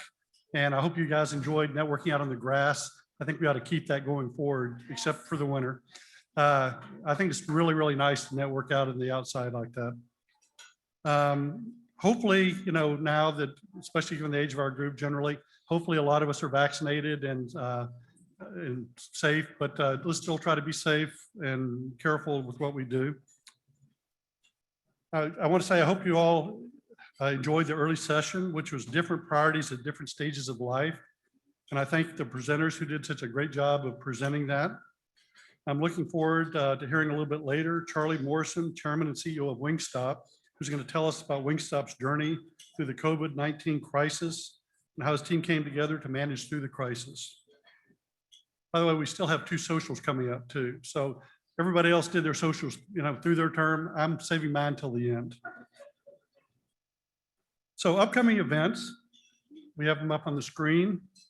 We have on April 14th, we have Retail and Restaurant Special Interest Group. On April 21st, we have the Special Energy Special Interest Group. April 27th, we have Career Management and FEI. And on May 22nd, we have the Around the World Culinary Tour Dinner Dance Social. And our title sponsor is Marsh & McLennan for that. On June 14th, we're going to have a Spring Social 2021, which is our golf and wine tasting at Prestonwood Country Club. So please continue to read the chapter newsletter and weekly events updates. And there's lots of things we still have going on between these events and webinars. We also, I wanted to not forget that we partner with the CPA chapter for Convergence. So Convergence will be on May 4th, and it's going to be virtual this year. And you have the chance to earn 8.5 CPE credits, and we get a really good deal as members of FEI. So please register for that. When you do, select partnering organizations and then select FEI. Also in May, we have the FEI National Summit, and that usually is something you go to. We're doing it virtually this year. We also have some free registrations for that. If anybody's interested in going, please contact me and I'll try to pass it on.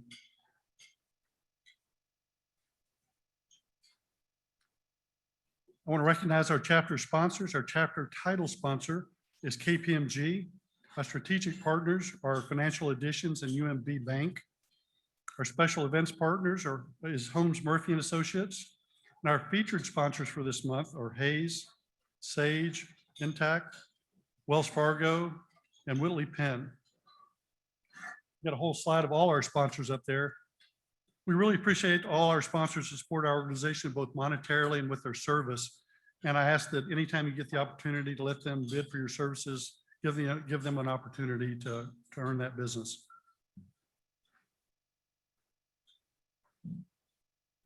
So at this time, we want to talk about the Financial Executive Experience Program. So I'd like to invite Scott Smastrola, our chair of our Financial Executive Experience Program, come forward and give an update and introduce our program sponsor, Frost Bank, the university reps, and some of the participants.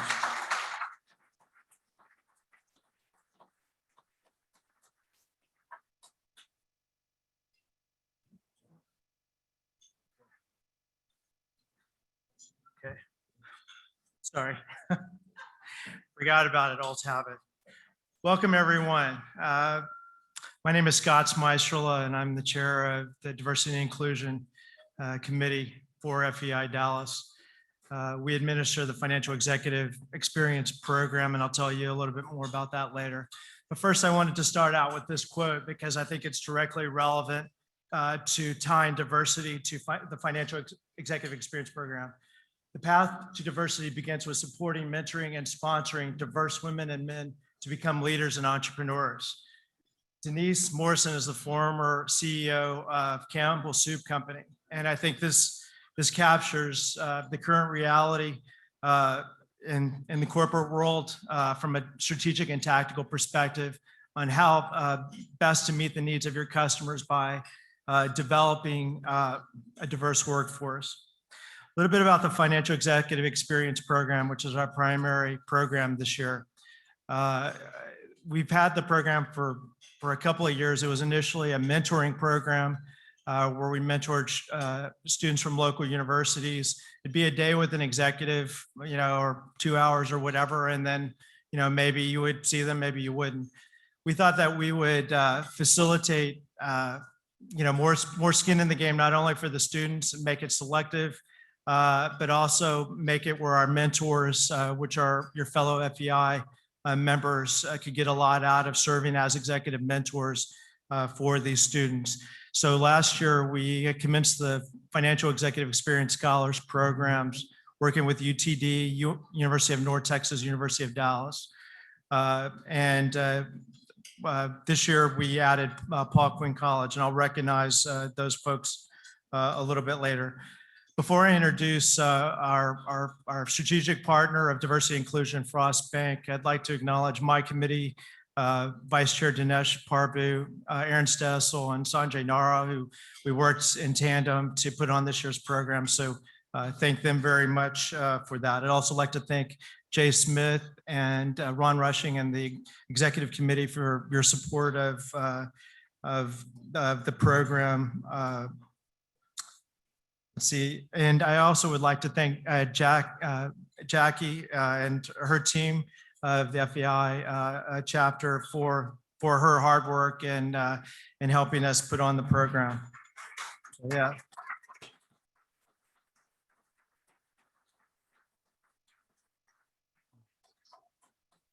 So now, before what I'd like to do, I'd like to recognize Doug Nelson of Frost Bank, who's our sponsor. And let me just tell you a little bit about that.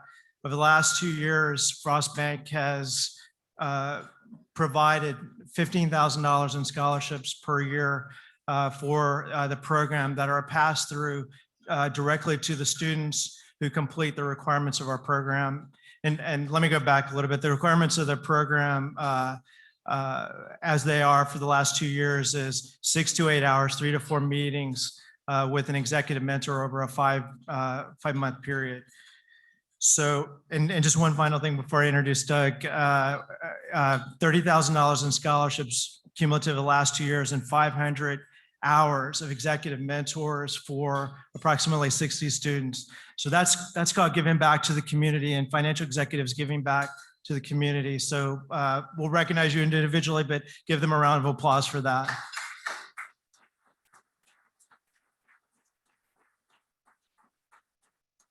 So let me get to Doug Nelson. Doug.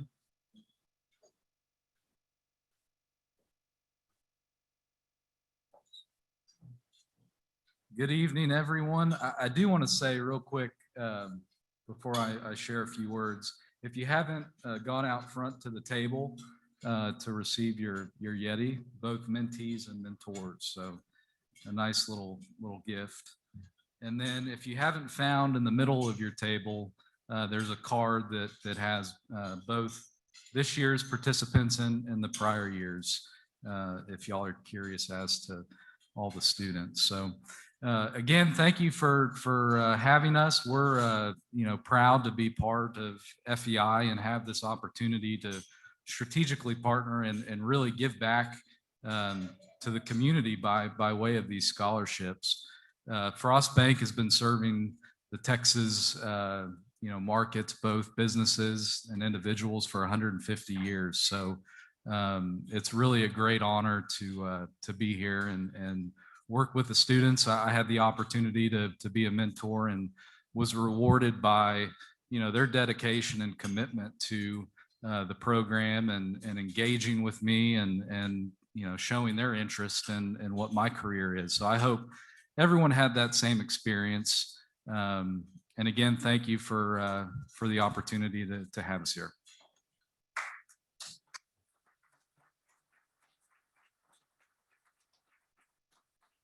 Sorry, one other thing. We do have a few other folks here from Frost that I wanted to recognize. If you could stand, Rod Washington, our Dallas Regional President, and Brian Boyla, who leads our middle market corporate strategies team here in Dallas.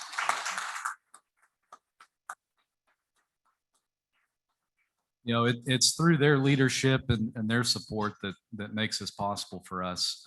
And then one last thing, we certainly look forward to participating in the future under Aaron's leadership on the committee. So look forward to making it a better program next year. Thank you. So now what I'd like to do is recognize the academic advisors. As I mentioned earlier, UTD, University of North Texas, University of Dallas, and Paul Quinn College. If you're here, if you could just stand and if you could hold your applause till we get through this list, and I promise I will get through it as quickly as possible. These people put a lot of work into this program. Just want to make sure that they're recognized. First, from the University of Dallas, Rebecca Almanza, Shannon Blatt. From the University of North Texas, Mackenzie Fati and Martha Ross. From the University of Texas at Dallas, Dr. Drew Peabody and Van Dam. And from Paul Quinn College, Kelsey Thompson. So give them a round of applause.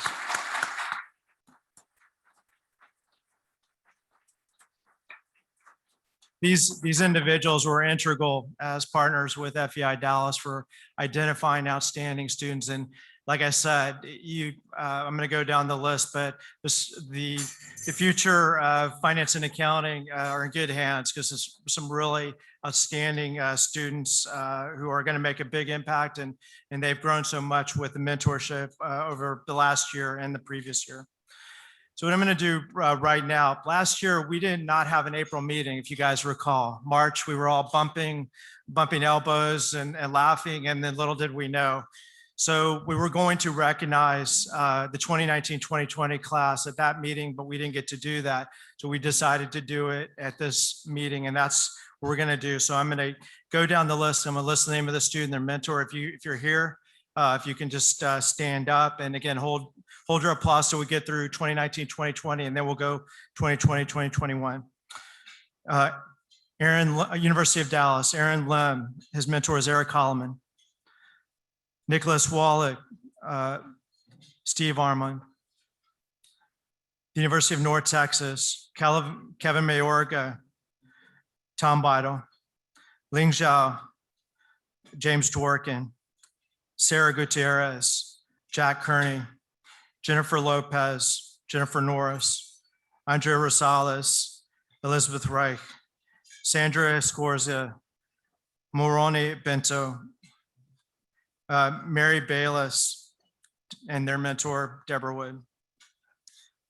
For the University of Texas at Dallas, Samantha Alleman, Stephen Western, Tamara Aziz, Shane Rutherford, Savanaugh Cargill, Randy Wright, Susanna Beth Carlton, Bernardo Aguayo, Priya Desai, Blake Anglin, Carolyn Grace Dillard, Kenny Wilkes, Guillermo Flores, Miguel Molina, Ashley Garber, Kenny Wilkes, Michael Hickel, Eric Holloman, Haley Hopkins, Nick Wells, Trenton James II, Debbie Wood, Vingo, Ben Cantrell, Rick Nguyen, Steve Patterson, Pallavi Palaria, Steve Armand, Harkut Singh, David Oshurler, Titus Strinavicius, John Casey, Ann Buong, Christopher Cervantes, Tehran Vedula, Lista Hightower. If you give them a round of applause. Thank you.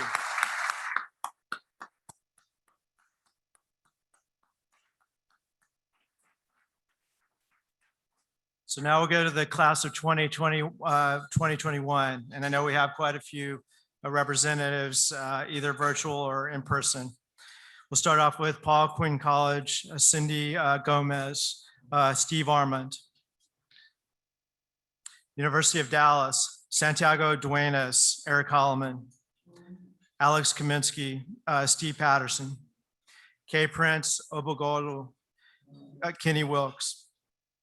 University of North Texas, Isaiah Contreras, Steve Armand, Tanner Cram, Steve Armand, Adwath George, Ray Estep, Alejandro Gonzalez, Miguel Molina, Lorena Guerrero, Carl Willie, John Hunt, Randy Wright, Scott Peterson, Tom Beidle, Samba C, Tom Beidle.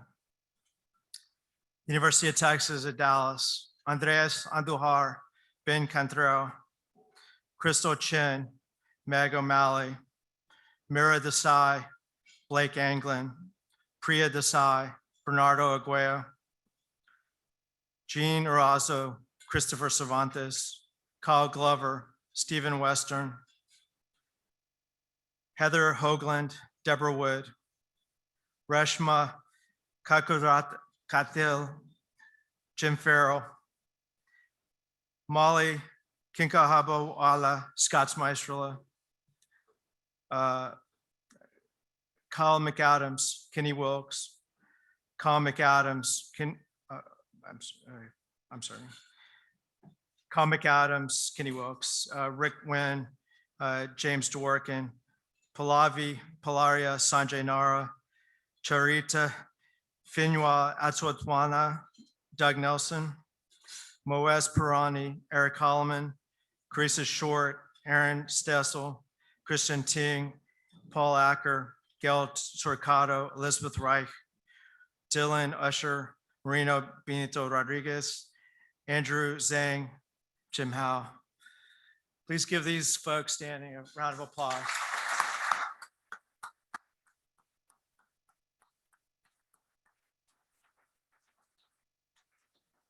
So I just want to thank everyone for your time and for your support of diversity and inclusion. I think with the financial executive experience that was started last year, continued this year, hopefully with the help of Doug Nelson and Frost Bank, it will continue long into the future. Thank you very much.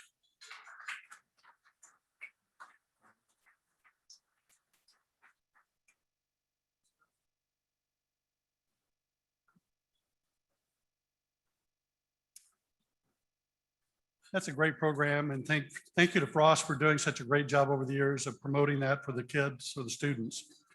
We have a lot of guests tonight, so we put them up on the screen. I think I'll forego calling everybody out, but if you are a guest and you're on the screen, could you stand up, please, at this time?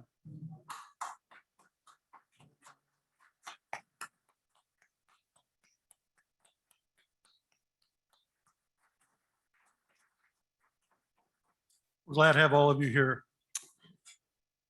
At this time, I want to call up Deborah Southwell, Chair of the Nominating Committee, who will come forward and announce the results of the officer elections for 2021-2022.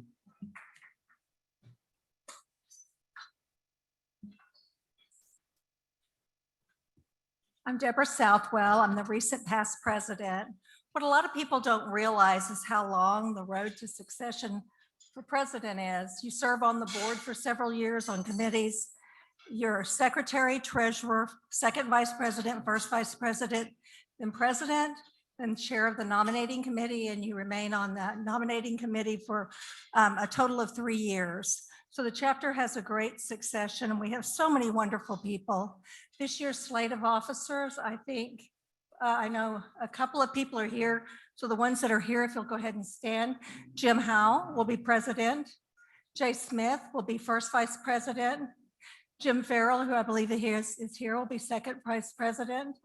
Deborah Wood will be the treasurer, and Tom Beidel will be joining as secretary. Thank you, and we appreciate everybody's participation.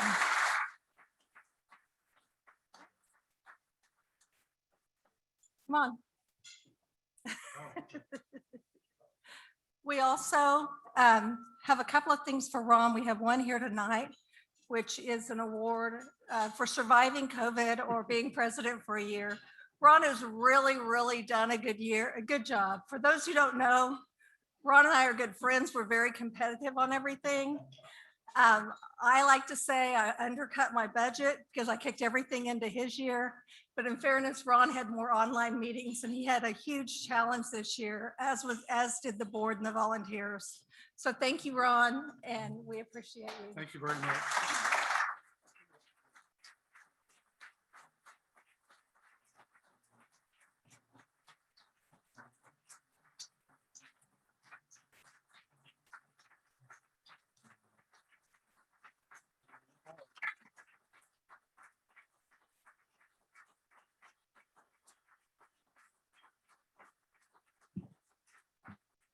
Thank all of you very much. That's unexpected and very much appreciated. And thank you for the gift as well, Deborah. I thought Deborah last year was gonna get hers the same time I got mine. I think I gave it to you in like December or something. So anyway, but thank you guys very much. It has been an amazing year. Everybody's been so supportive, and I'm just appreciative of everything. At this time too, I would like to congratulate Jim and the rest of the new officers. And I would like to invite Jim Howe to say a few words. I thought he was gonna do it virtually. Is he not? Guess he's not gonna say a few words. He's a man of few words. Okay. Which will be a big change from this year, right? Yeah. Okay, well, I guess that's all we have. In just a little bit, we'll be introducing the dinner speaker. Let's see. How are we doing on time? Looks like it's time to introduce the dinner speaker, yes.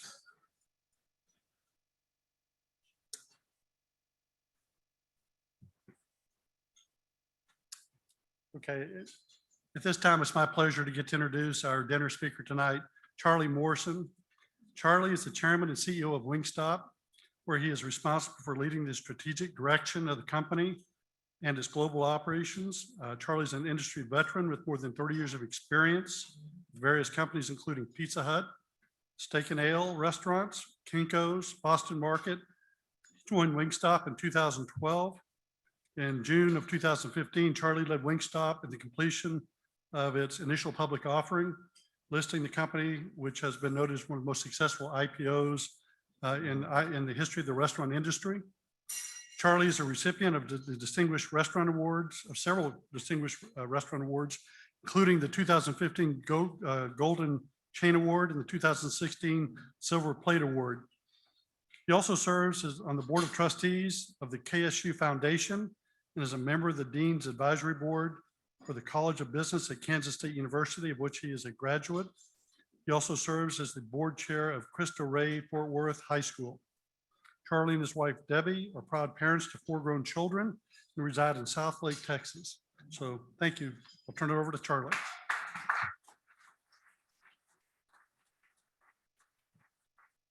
Easy way. All right. Good evening. I got to tell you, it's pretty amazing to see such a great crowd at an event. It almost seems like it was a year ago, and it was a year ago, that all of us were sitting wondering what's going to happen, what's going on in our world, How crazy is this time? Nobody, I don't know if any of you, and we got a lot of finance people in the room, right? How many of you in your annual operating plan had pandemic planning in there, right? Not one of us.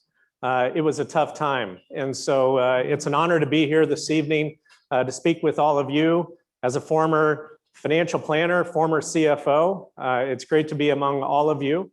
And I just want to first, before I get going, call out 3 of my team members that are at Wingstop who have helped us pave the way to our great success that I want to speak about this evening. First, our Chief Financial Officer, Mr. Michael Skipworth, is with us this evening. With him, thank you. With him as well is Ms. Kelly Hartley, who is our controller for Wingstop. Please say hello. And last but certainly not least, Ms. Marisa Corona. Marisa is our VP of Strategy and Chief of Staff at Wingstop. And thank you so much for helping set me up this evening. So,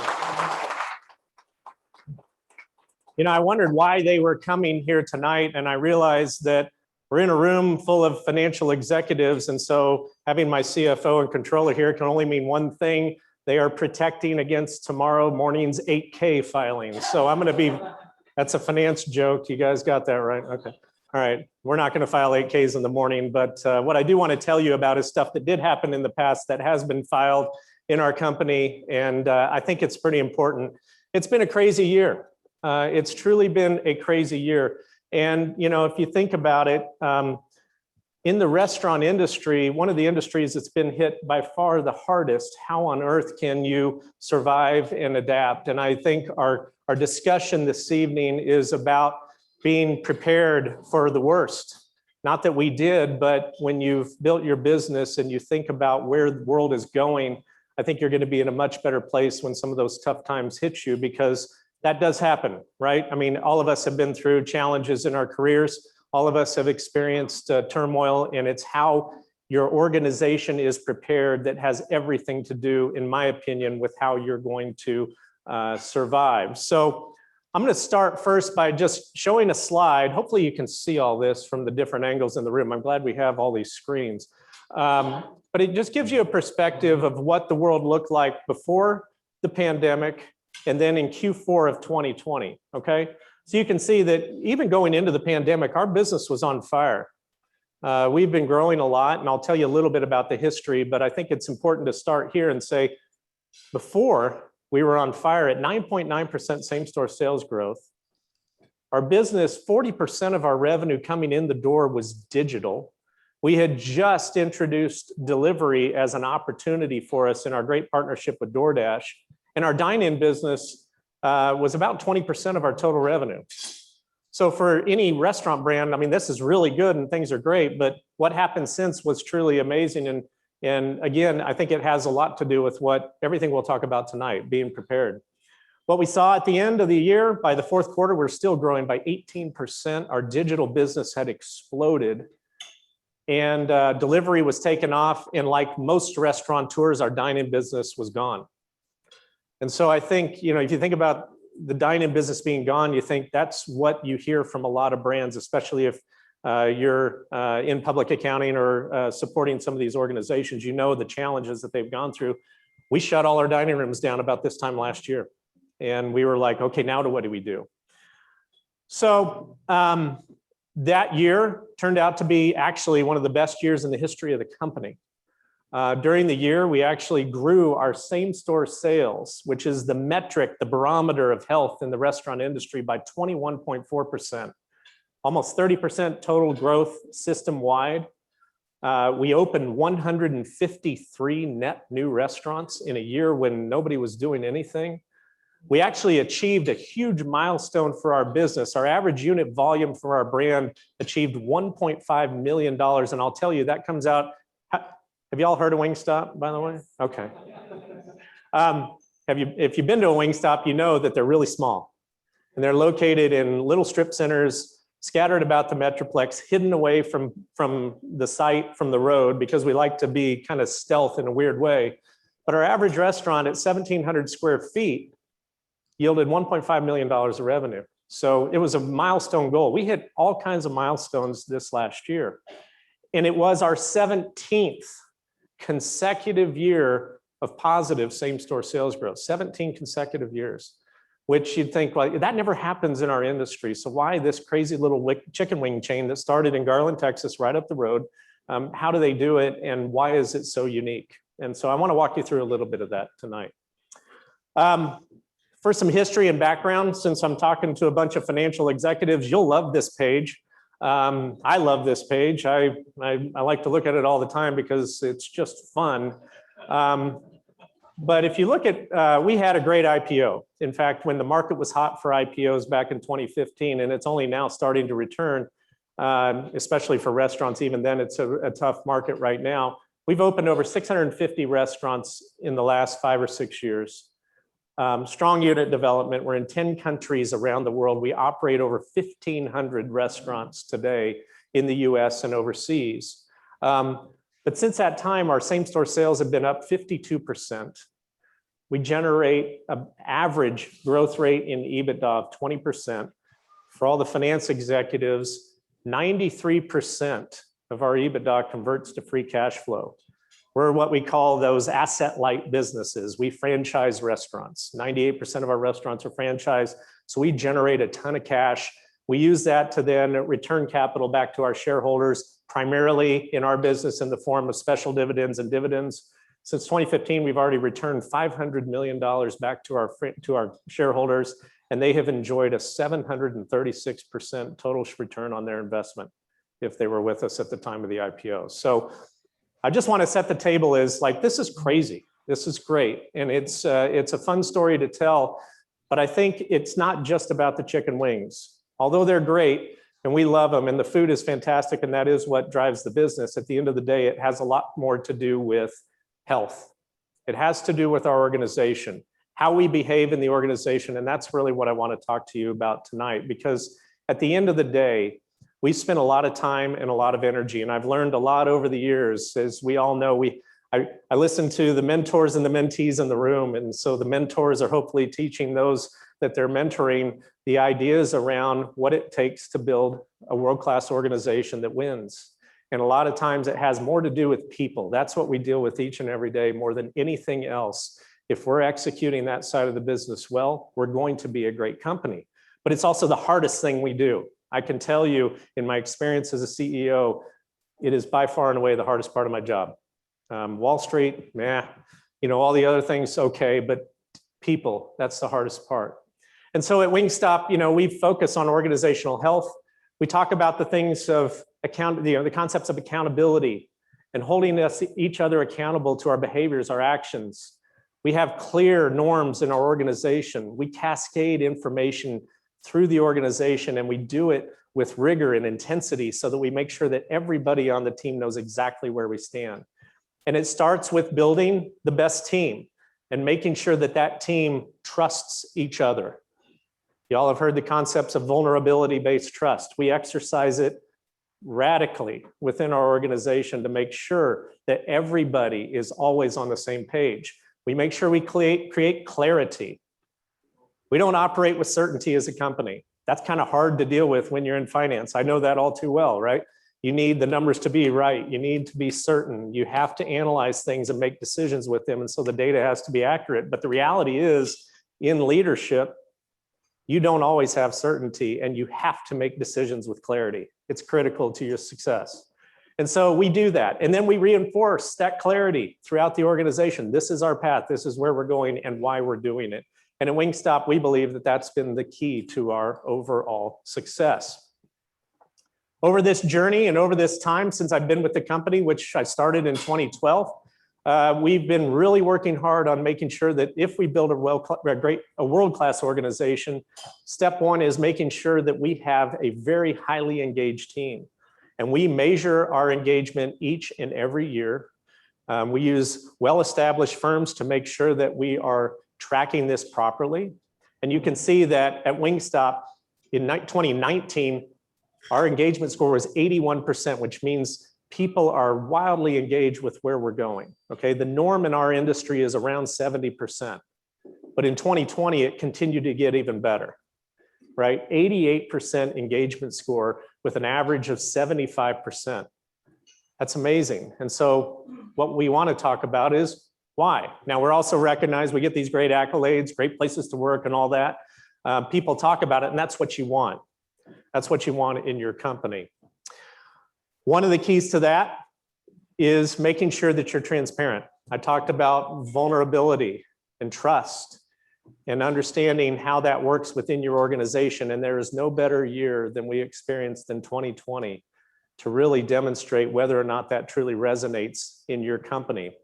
I heard Scott a minute ago talking about diversity and inclusion, and he reminded me of a quote from Benjamin Franklin that I wrote down and reminded myself of because I think this is relevant as it relates to society and challenges and everything we're going through, especially around diversity and inclusion. And he said, when those who are unaffected are as outraged as those who are, real change will happen. The unaffected need to be as outraged as those who are in order for change, real change to happen in our world. During this time, during COVID, we spent a lot of time, an amazing amount of time, talking about what's going on in our world. That creates a highly engaged team, and it's a very difficult thing to do if you're a CEO or a CFO leading an organization to decide how are we going to talk about what's really going on. We were all on Zoom calls. Everybody on Zoom calls? Don't you love Zoom?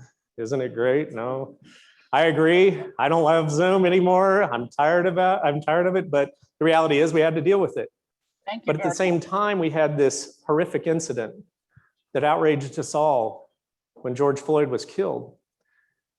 And we had to deal with that within our organizations.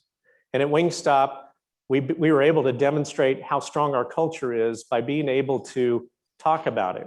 And as we say, we're a flavor company. We sell chicken wings, but it's all about the flavors, right? It's a lemon pepper, it's that spicy Korean Q. It's the atomic, if you really like spicy foods, all those things. The flavor is it, right? The wing is the vessel, the flavor is all about us. And that's how we speak as an organization. And so we started to speak our flavor and we started to have conversations. We took off the mute button on Zoom with 250 people on the call and we started having conversations about what's going on in our life. And it was raw and it was real. And it's exactly what an organization, I believe, in today's world needs to be prepared to do. Is have real conversations and talk about real issues and do those in a very thoughtful way. And it's tough, right? There's a lot of things I don't know. A lot of us don't know.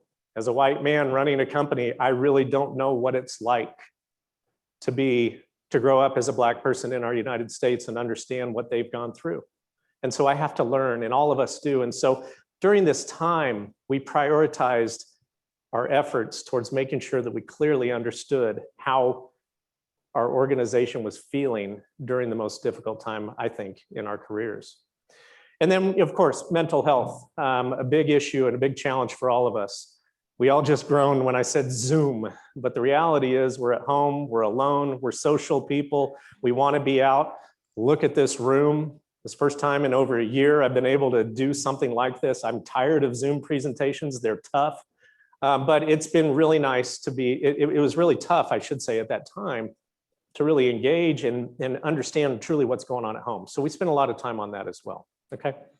So before I get to the cultural aspects and and the why, I want to first say that I'm a lucky guy.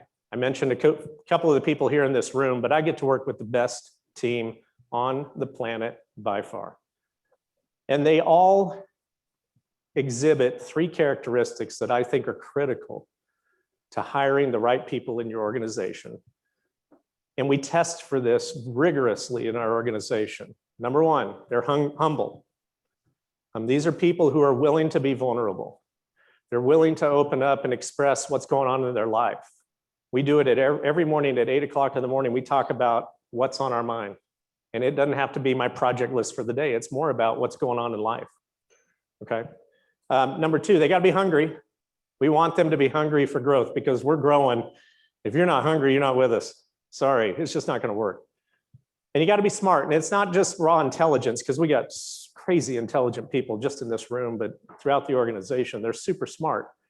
But they also have to be people smart. They have to be the kind of people that understand and how to engage with others. that they aren't that person that just is the bull in the china shop that's just destroying culture within your organization. And so I think it's important to start first with, you got to have that core team and bring those people together, okay? And then from there, you can really affect real change in your company. When we talk about the concepts of clarity, there are 6 key questions, and I'm not going to lie to you, this is all stuff that you can do tomorrow. As I'm a huge fan of this great author in business named Patrick Lencioni. Anybody familiar with Patrick and his work? Ever read 5 Temptations of the CEO, The Advantage? Okay, so if you're familiar with it, you're going to love this, because we actually took his playbook and said, we're going to execute it. And we did this a few years ago, and it took a while, but the result of it, we think, is what truly has fueled this organization.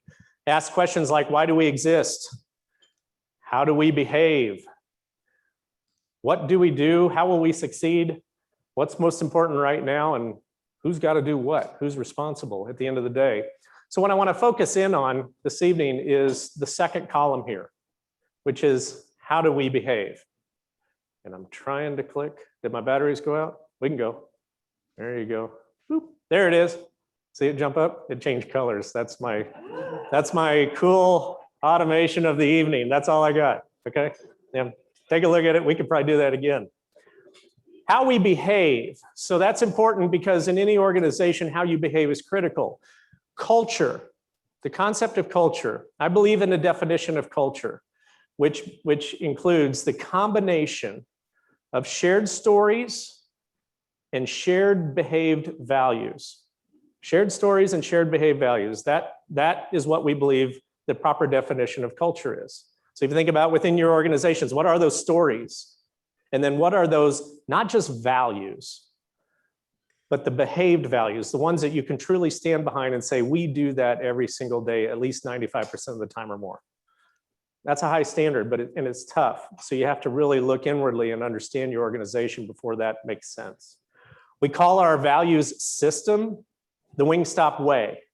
And this is something that's been in the company from the very beginning, the origins. People talked about the Wingstop way, but we never really clearly defined it into something that we could stand behind. So I want to walk you through the Wingstop way, because our culture and our organization uses this mechanism to define everything we do. At the center, our core values. Around it, though, are things that we don't see normally. And I'm sure all of you are familiar with, you got these rocks on your desktop, or you got these pictures in your office, and I don't mean to offend anyone, but you got the one that has a lion and it says courage, right? And you got these other ones, right? Well, yeah, lions can be courageous, but there was a cowardly lion too, right? And that's the most vulnerable one, right? No. So we look at it a little differently. We don't take just the usual set of values, because of course you should expect integrity and trust and honesty and commitment and dedication and courage and all those things, right? That makes sense. But what made sense to us is what we ended up with here, our value system. So let me walk you through it. It starts with permission to play. Okay, it actually doesn't start at the core, we arrive at the core, but it starts with permission to play. Permission to play values for Wingstop incorporate things that are necessary for you to be part of this organization. So when we go out hiring and we're recruiting for someone to come into the company, we want to know, do you possess a level of intellectual curiosity? Do you desire to grow by learning with us as we go? And do you have a sense of urgency? Because right now, this thing's on fire and we're running, and you've got to be ready to take on that responsibility when you get here. And so if you think about these throughout your career, that's what you want in people, right? You want people who are humble, hungry, smart. You want those characteristics. That's kind of table stakes. But then you got to make sure that they're going to fit into the organization, because if they're not, it's just not going to work. They're not going to be able to stick with you. And so we use these as a clear indication, and we talk about it internally. In fact, during your annual reviews, or really it's more like 6 months reviews, we're talking about, are you possessing these? Are you demonstrating these? Are you showcasing it? And I'll tell you what, in 2021, these are the ones I'm most focused on. Why? We had a great year last year. We grew 21%. Yes, let's rest on our laurels and hang out and just sip cocktails and celebrate. No, right? We got to grow over 21% again. Like, nobody does that. So we got to have a sense of urgency. We got to leverage our minds, our intellectual curiosity to help grow this company in the future. The next is aspirational.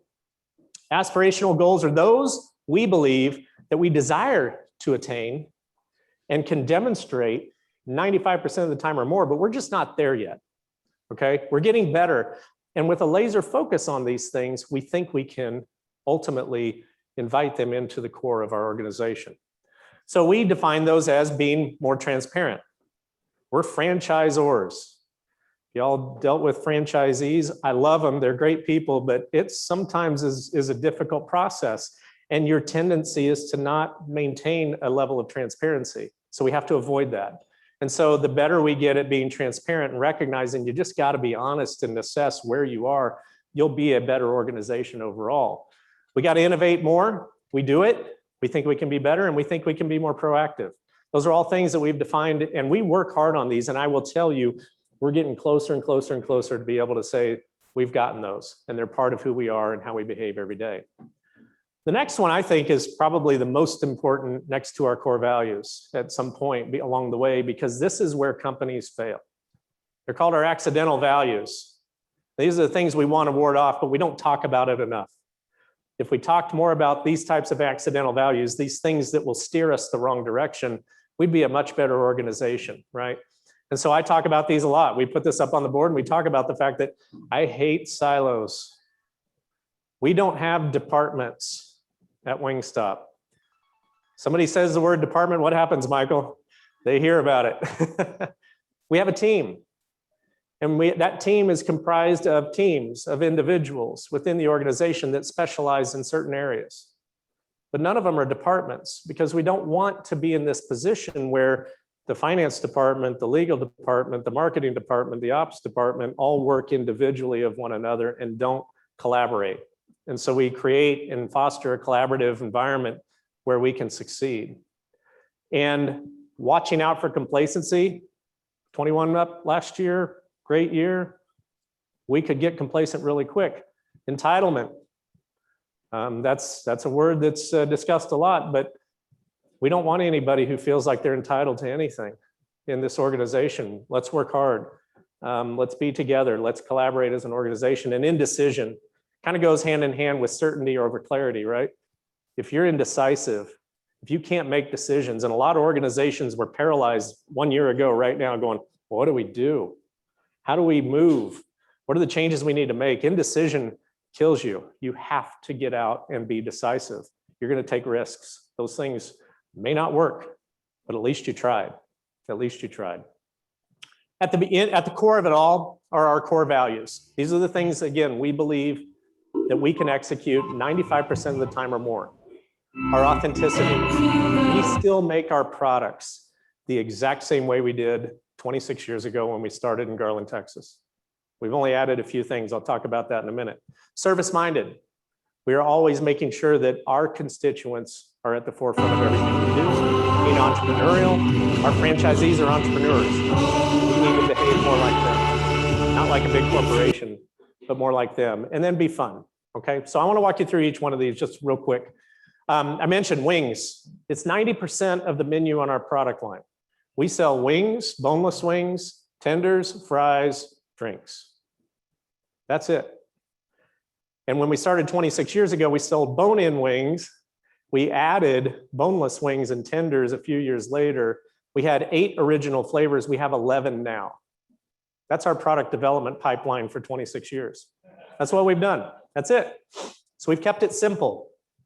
We kept it in this very small footprint, which I can assure you, post-pandemic is going to shrink even more. 1,700 square feet with 5 fryers on average, we can generate over $1.5 million of revenue. It costs us about $400,000 to build a Wingstop. And our rent and occupancy costs usually hover around 5% or less of sales. So our P&L is very strong. 80% of the business goes out the door today in the pandemic, 100% off premise. Nobody dines in, okay? So the authenticity of this brand is critical. It's not only just the organization, the products, the flavor, everything, but it's also the people. But I think the demonstration of authenticity, sticking to what we do well and continuing to do it every single day has been a key to our success. Service-minded. When we started the pandemic, we adopted I'd call it a kind of an accounting term, right? FILO, this is a new one. You can add it. We're in KPMG in the room. We're good partners with KPMG. We love them very much, but we want to add this in. FILO means first in, last to open. Okay, meaning we were the one of the first that shut our dining rooms down. We will be one of the last to open them up. We still aren't open today. Okay, only a few select locations in markets where it makes total sense to have we reopened our business. During this time frame, we looked at our team members and we said, so FILO, of course, was health and safety focused. I just want to make sure that's clear. Our team members, those frontline workers, we need to make sure we did everything possible to make sure they were healthy and safe. And then we made sure that they were well compensated because we needed them because our business was on fire. So we paid them more money. We enhanced our sick leave. One interesting thing about Wingstop at the corporate level is we don't have a vacation policy. That way we don't have to accrue it, which is a lot easier, but we have unlimited vacation. It works, trust me. But we extended that to our team members to make sure that they had time to be with their families if they needed to take care of them as they were dealing with this pandemic. We went back to the industry and recognized and didn't just sit on our laurels, but we recognized either by way of our faith, our responsibility to society, however you want to define it, the necessity to give back to the community. And through Wingstop Charities, we actually made a $1 million grant to the National Restaurant Association's employee fund, which was their employee relief foundation headed up by Guy Fieri. You know Guy Fieri, you ever see what he was talking about way back when? We did, because we recognize it's important to do that and serve the community or the industry. And then our community, we also did the same thing. We got out, we delivered wings to everybody we could throughout the country to make sure that they were taken care of. Those frontline healthcare workers who are so great for us, our first responders, teachers, those in need, we took care of them. And that's kind of part of the service-minded culture that we adopt at Wingstop, making sure that we are being responsible in everything that we do. I want to show you a quick video that'll kind of give you a flavor for what happened during that time frame. Take it away.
All right, we called it Flavor for Good.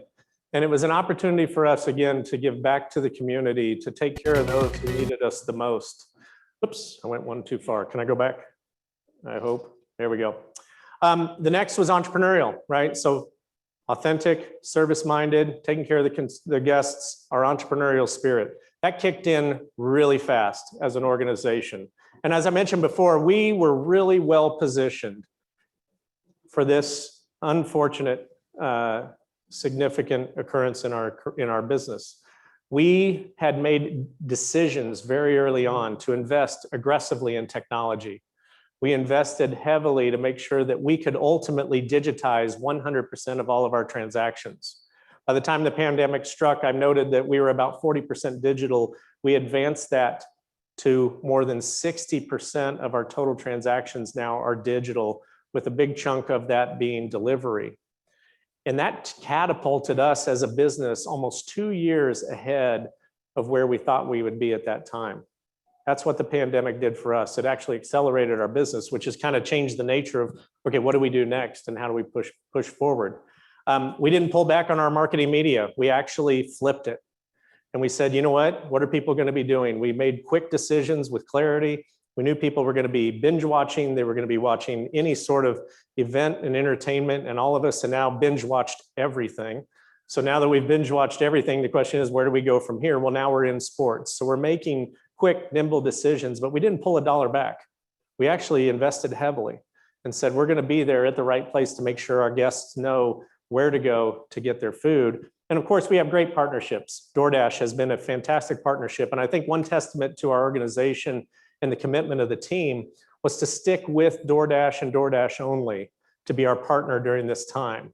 It fits our core values of being authentic. It fits our service-minded nature to our partners in our business. And so we did that, and they have delivered literally or figuratively in an exceptional way for us. Fun. How do you have fun in a pandemic? Right? You're not supposed to. Well, yes, you are. And I think organizations absolutely need that because this is a difficult time. There's stress in people's lives. Kids are home, they're not in school. I'm having to educate my children while I'm also trying to close the books at the end of the quarter, right? I mean, there's a lot going on that made it really difficult. What did we do to invite a little bit of fun into what we did? So we balanced that seriousness with a little bit of gratitude, certainly, by paying it forward. But we also did a lot of things where we could actually get on these Zoom calls and have themed get-togethers. We do a meeting once a week. That meeting is called NETMA, which stands for Nobody Ever Tells Me Anything, which is obviously what you don't want in your organization, right? You want people to know everything that's going on. Well, we took our NETMA meetings and we said, you know what? At Cinco de Mayo, we're going to have a theme at various events along the way. If it's the 4th of July, whatever, we themed the week. So you set up your background, whatever you wore. It might be a Hawaiian shirt one day, something like that. I can't remember what was on that one, but we tried to have a lot of fun and inject a little bit of fun into an otherwise very difficult time. And it worked really well for us because people were engaged, and you saw that engagement score at 88%. That's a lot of what did it, just keeping the communication alive and making sure we were balancing that seriousness with a little bit of fun. We took a lot of things that we do recognition. We took them out of the personal world with handwritten notes. We adopted them, every one of them, to the remote world, and we said thank you to our team a lot. But we had to do it by delivering things to their homes all the time. That's not easy, but the commitment to doing things like that, just sending your team members a Starbucks gift card and buying them coffee every now and then. What a nice gesture to make sure that you're taking care of people. Our team thought of all of these things. They worked hard on this to make sure that our fellow team members were engaged. They were generally happy as can be during the difficult time, and I think it worked. So that's the Wingstop way. And when people ask me, we talk to Wall Street, we talk about our business, what's going on?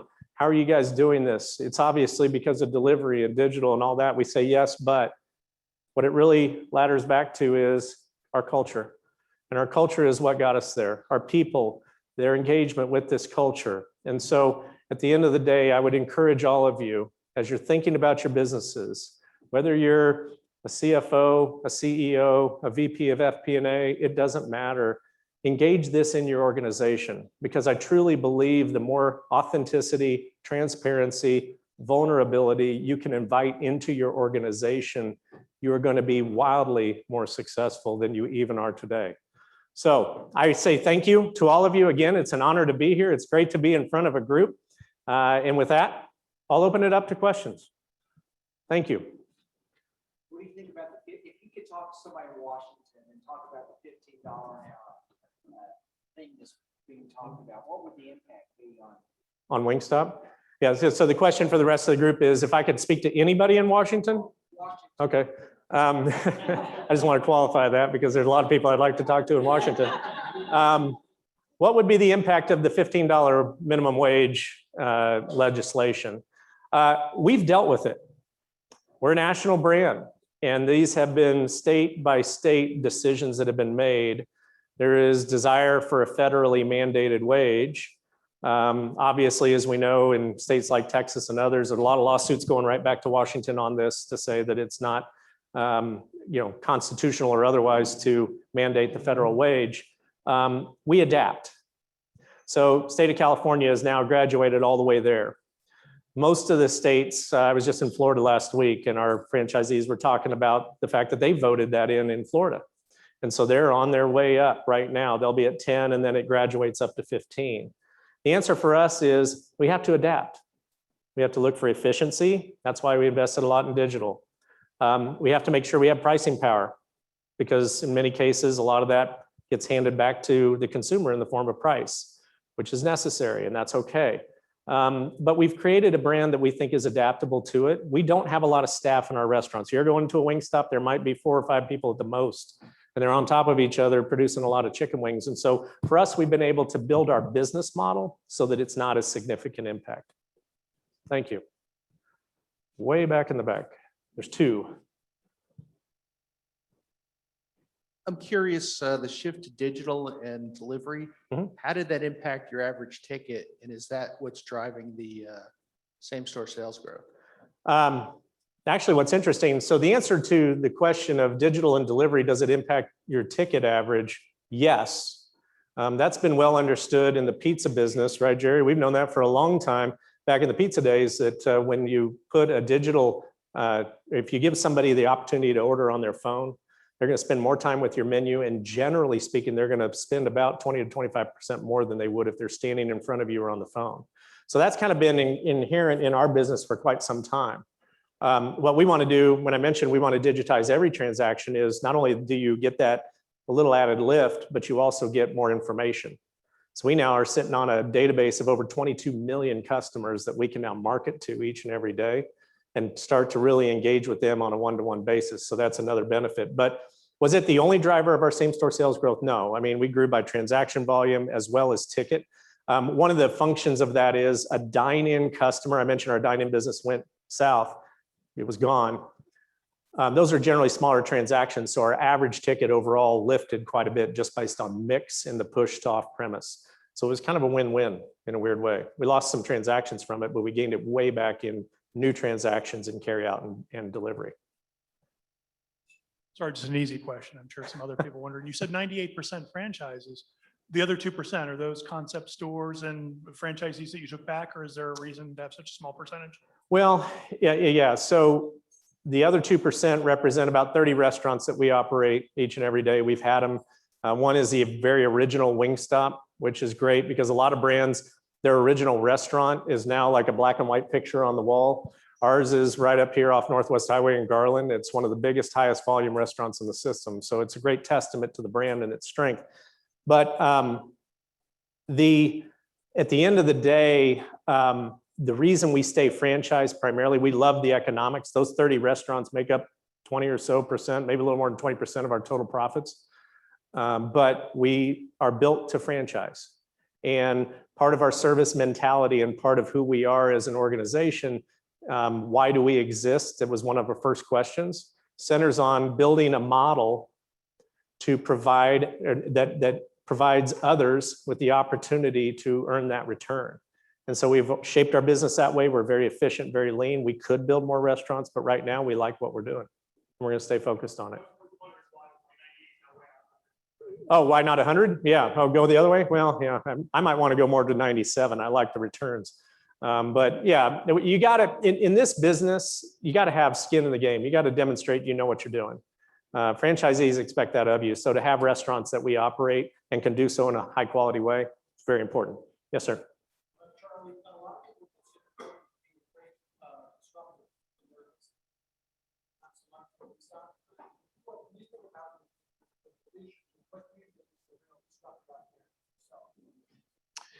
So if COVID's not the disruptor, what is? For us internally, I think it's complacency for one. But I've always said that the things that keep me up at night are the things we can't control. And so we have to make sure that we prepare ourselves to at least adapt to those events. And they tend to be more macro and focused than inside your own organization. But if our culture fails, if we don't put the right people in, if we get complacent in our approach, I think that'll be the biggest challenge we'd have to overcome. It certainly keeps us up at night. I'm looking at them, they agree. But yeah, I mean, that's a tough challenge for us. I think if we can keep this, I mean, we're already demonstrating it. We did release Q1 numbers. We pre-released, so I can say this without an 8K tomorrow. But we're still up over 20%. So we're coming into the lapping phase, of course, and those are the hard times for us to handle. But our culture is what's driving us through this, and I do believe we can come out on the end in a good place. Yes, sir. If I can, oops.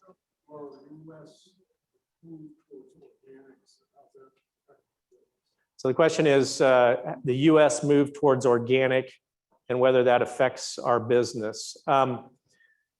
Not really, not because we don't pay attention to it. I mentioned that from the very first restaurant to today, we still buy fresh chicken and we ship that all over the country. We still buy whole potatoes and we cut those fresh in our restaurants every single day. We make our ranch, our blue cheese from scratch in the morning, every single day, from fresh buttermilk. You know, we, to an extent, right? So those are naturally organically grown potatoes, right?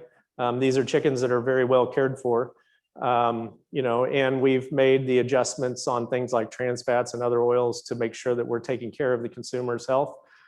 But at the same time, we fry chicken wings every day. So I'm never going to deny that. That's what we do. Yeah. I mean, I used to try to create organic. What's that? The ingredients, yeah. So the key is sticking to what you do and don't let all the other stuff come into play. That's important. That's important. Stick to it. We All have right. a couple of online questions. Okay. I have, actually, they're related. Where will you get another 21 plus growth year from? And is that international? And the second part of that question was very thoughtful. Great discussion, 21% growth, even though COVID is amazing. What do you see the mix of dining in and online post-COVID? Okay, so the first one was where we're going to get our next 20% growth. Okay. Growth. Will it be international? Yeah. Well, I think it'll be a combination of both. We will continue to grow international. It represents just under 200 restaurants in our system today out of 1,500, so it has a huge potential.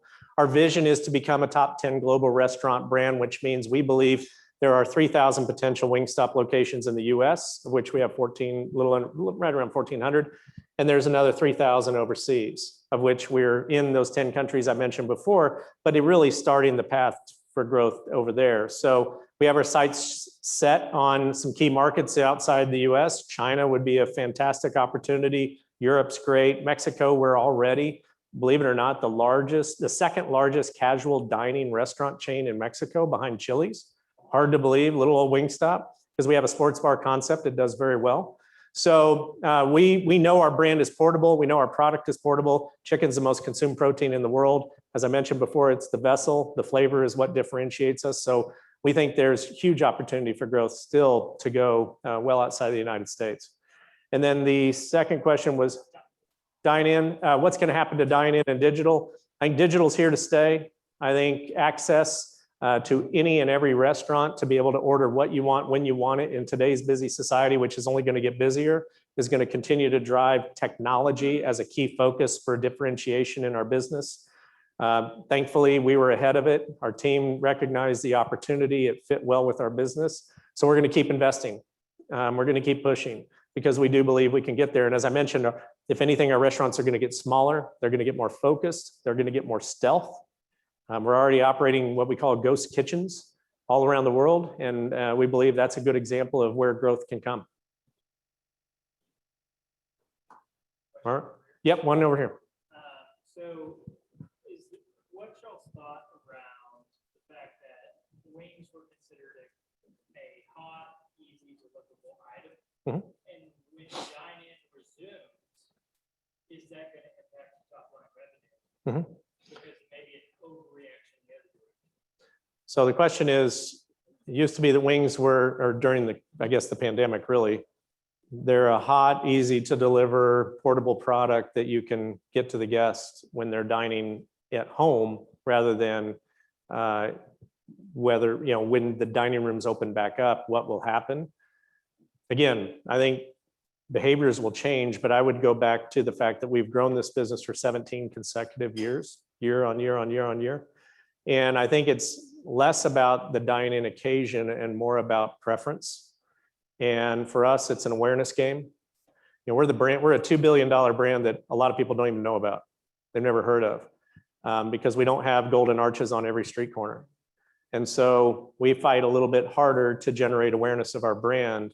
And as we do, then we think that's going to continue to amplify and multiply the opportunity for us. So chicken wings are here to stay. Yeah. All right. Well, thank you all very much. Pleasure being here. Thank you.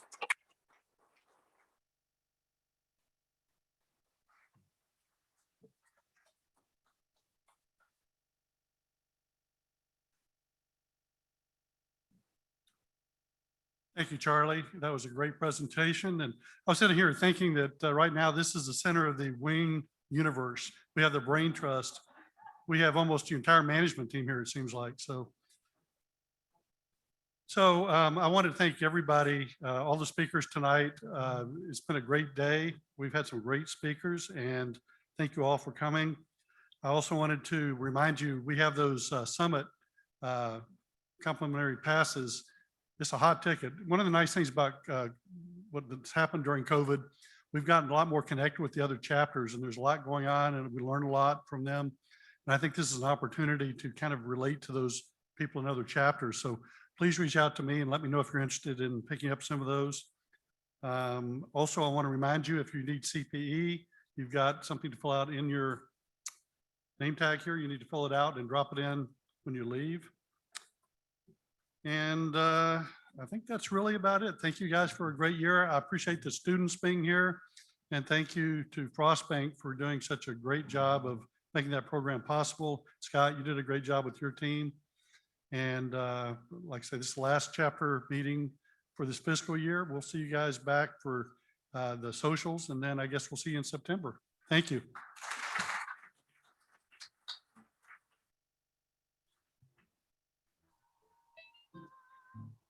Thanks, folks, for joining us this evening for this very, very exciting program. If you need more information, don't hesitate to reach out to us. All of the CPE information will be available hopefully within a week or two.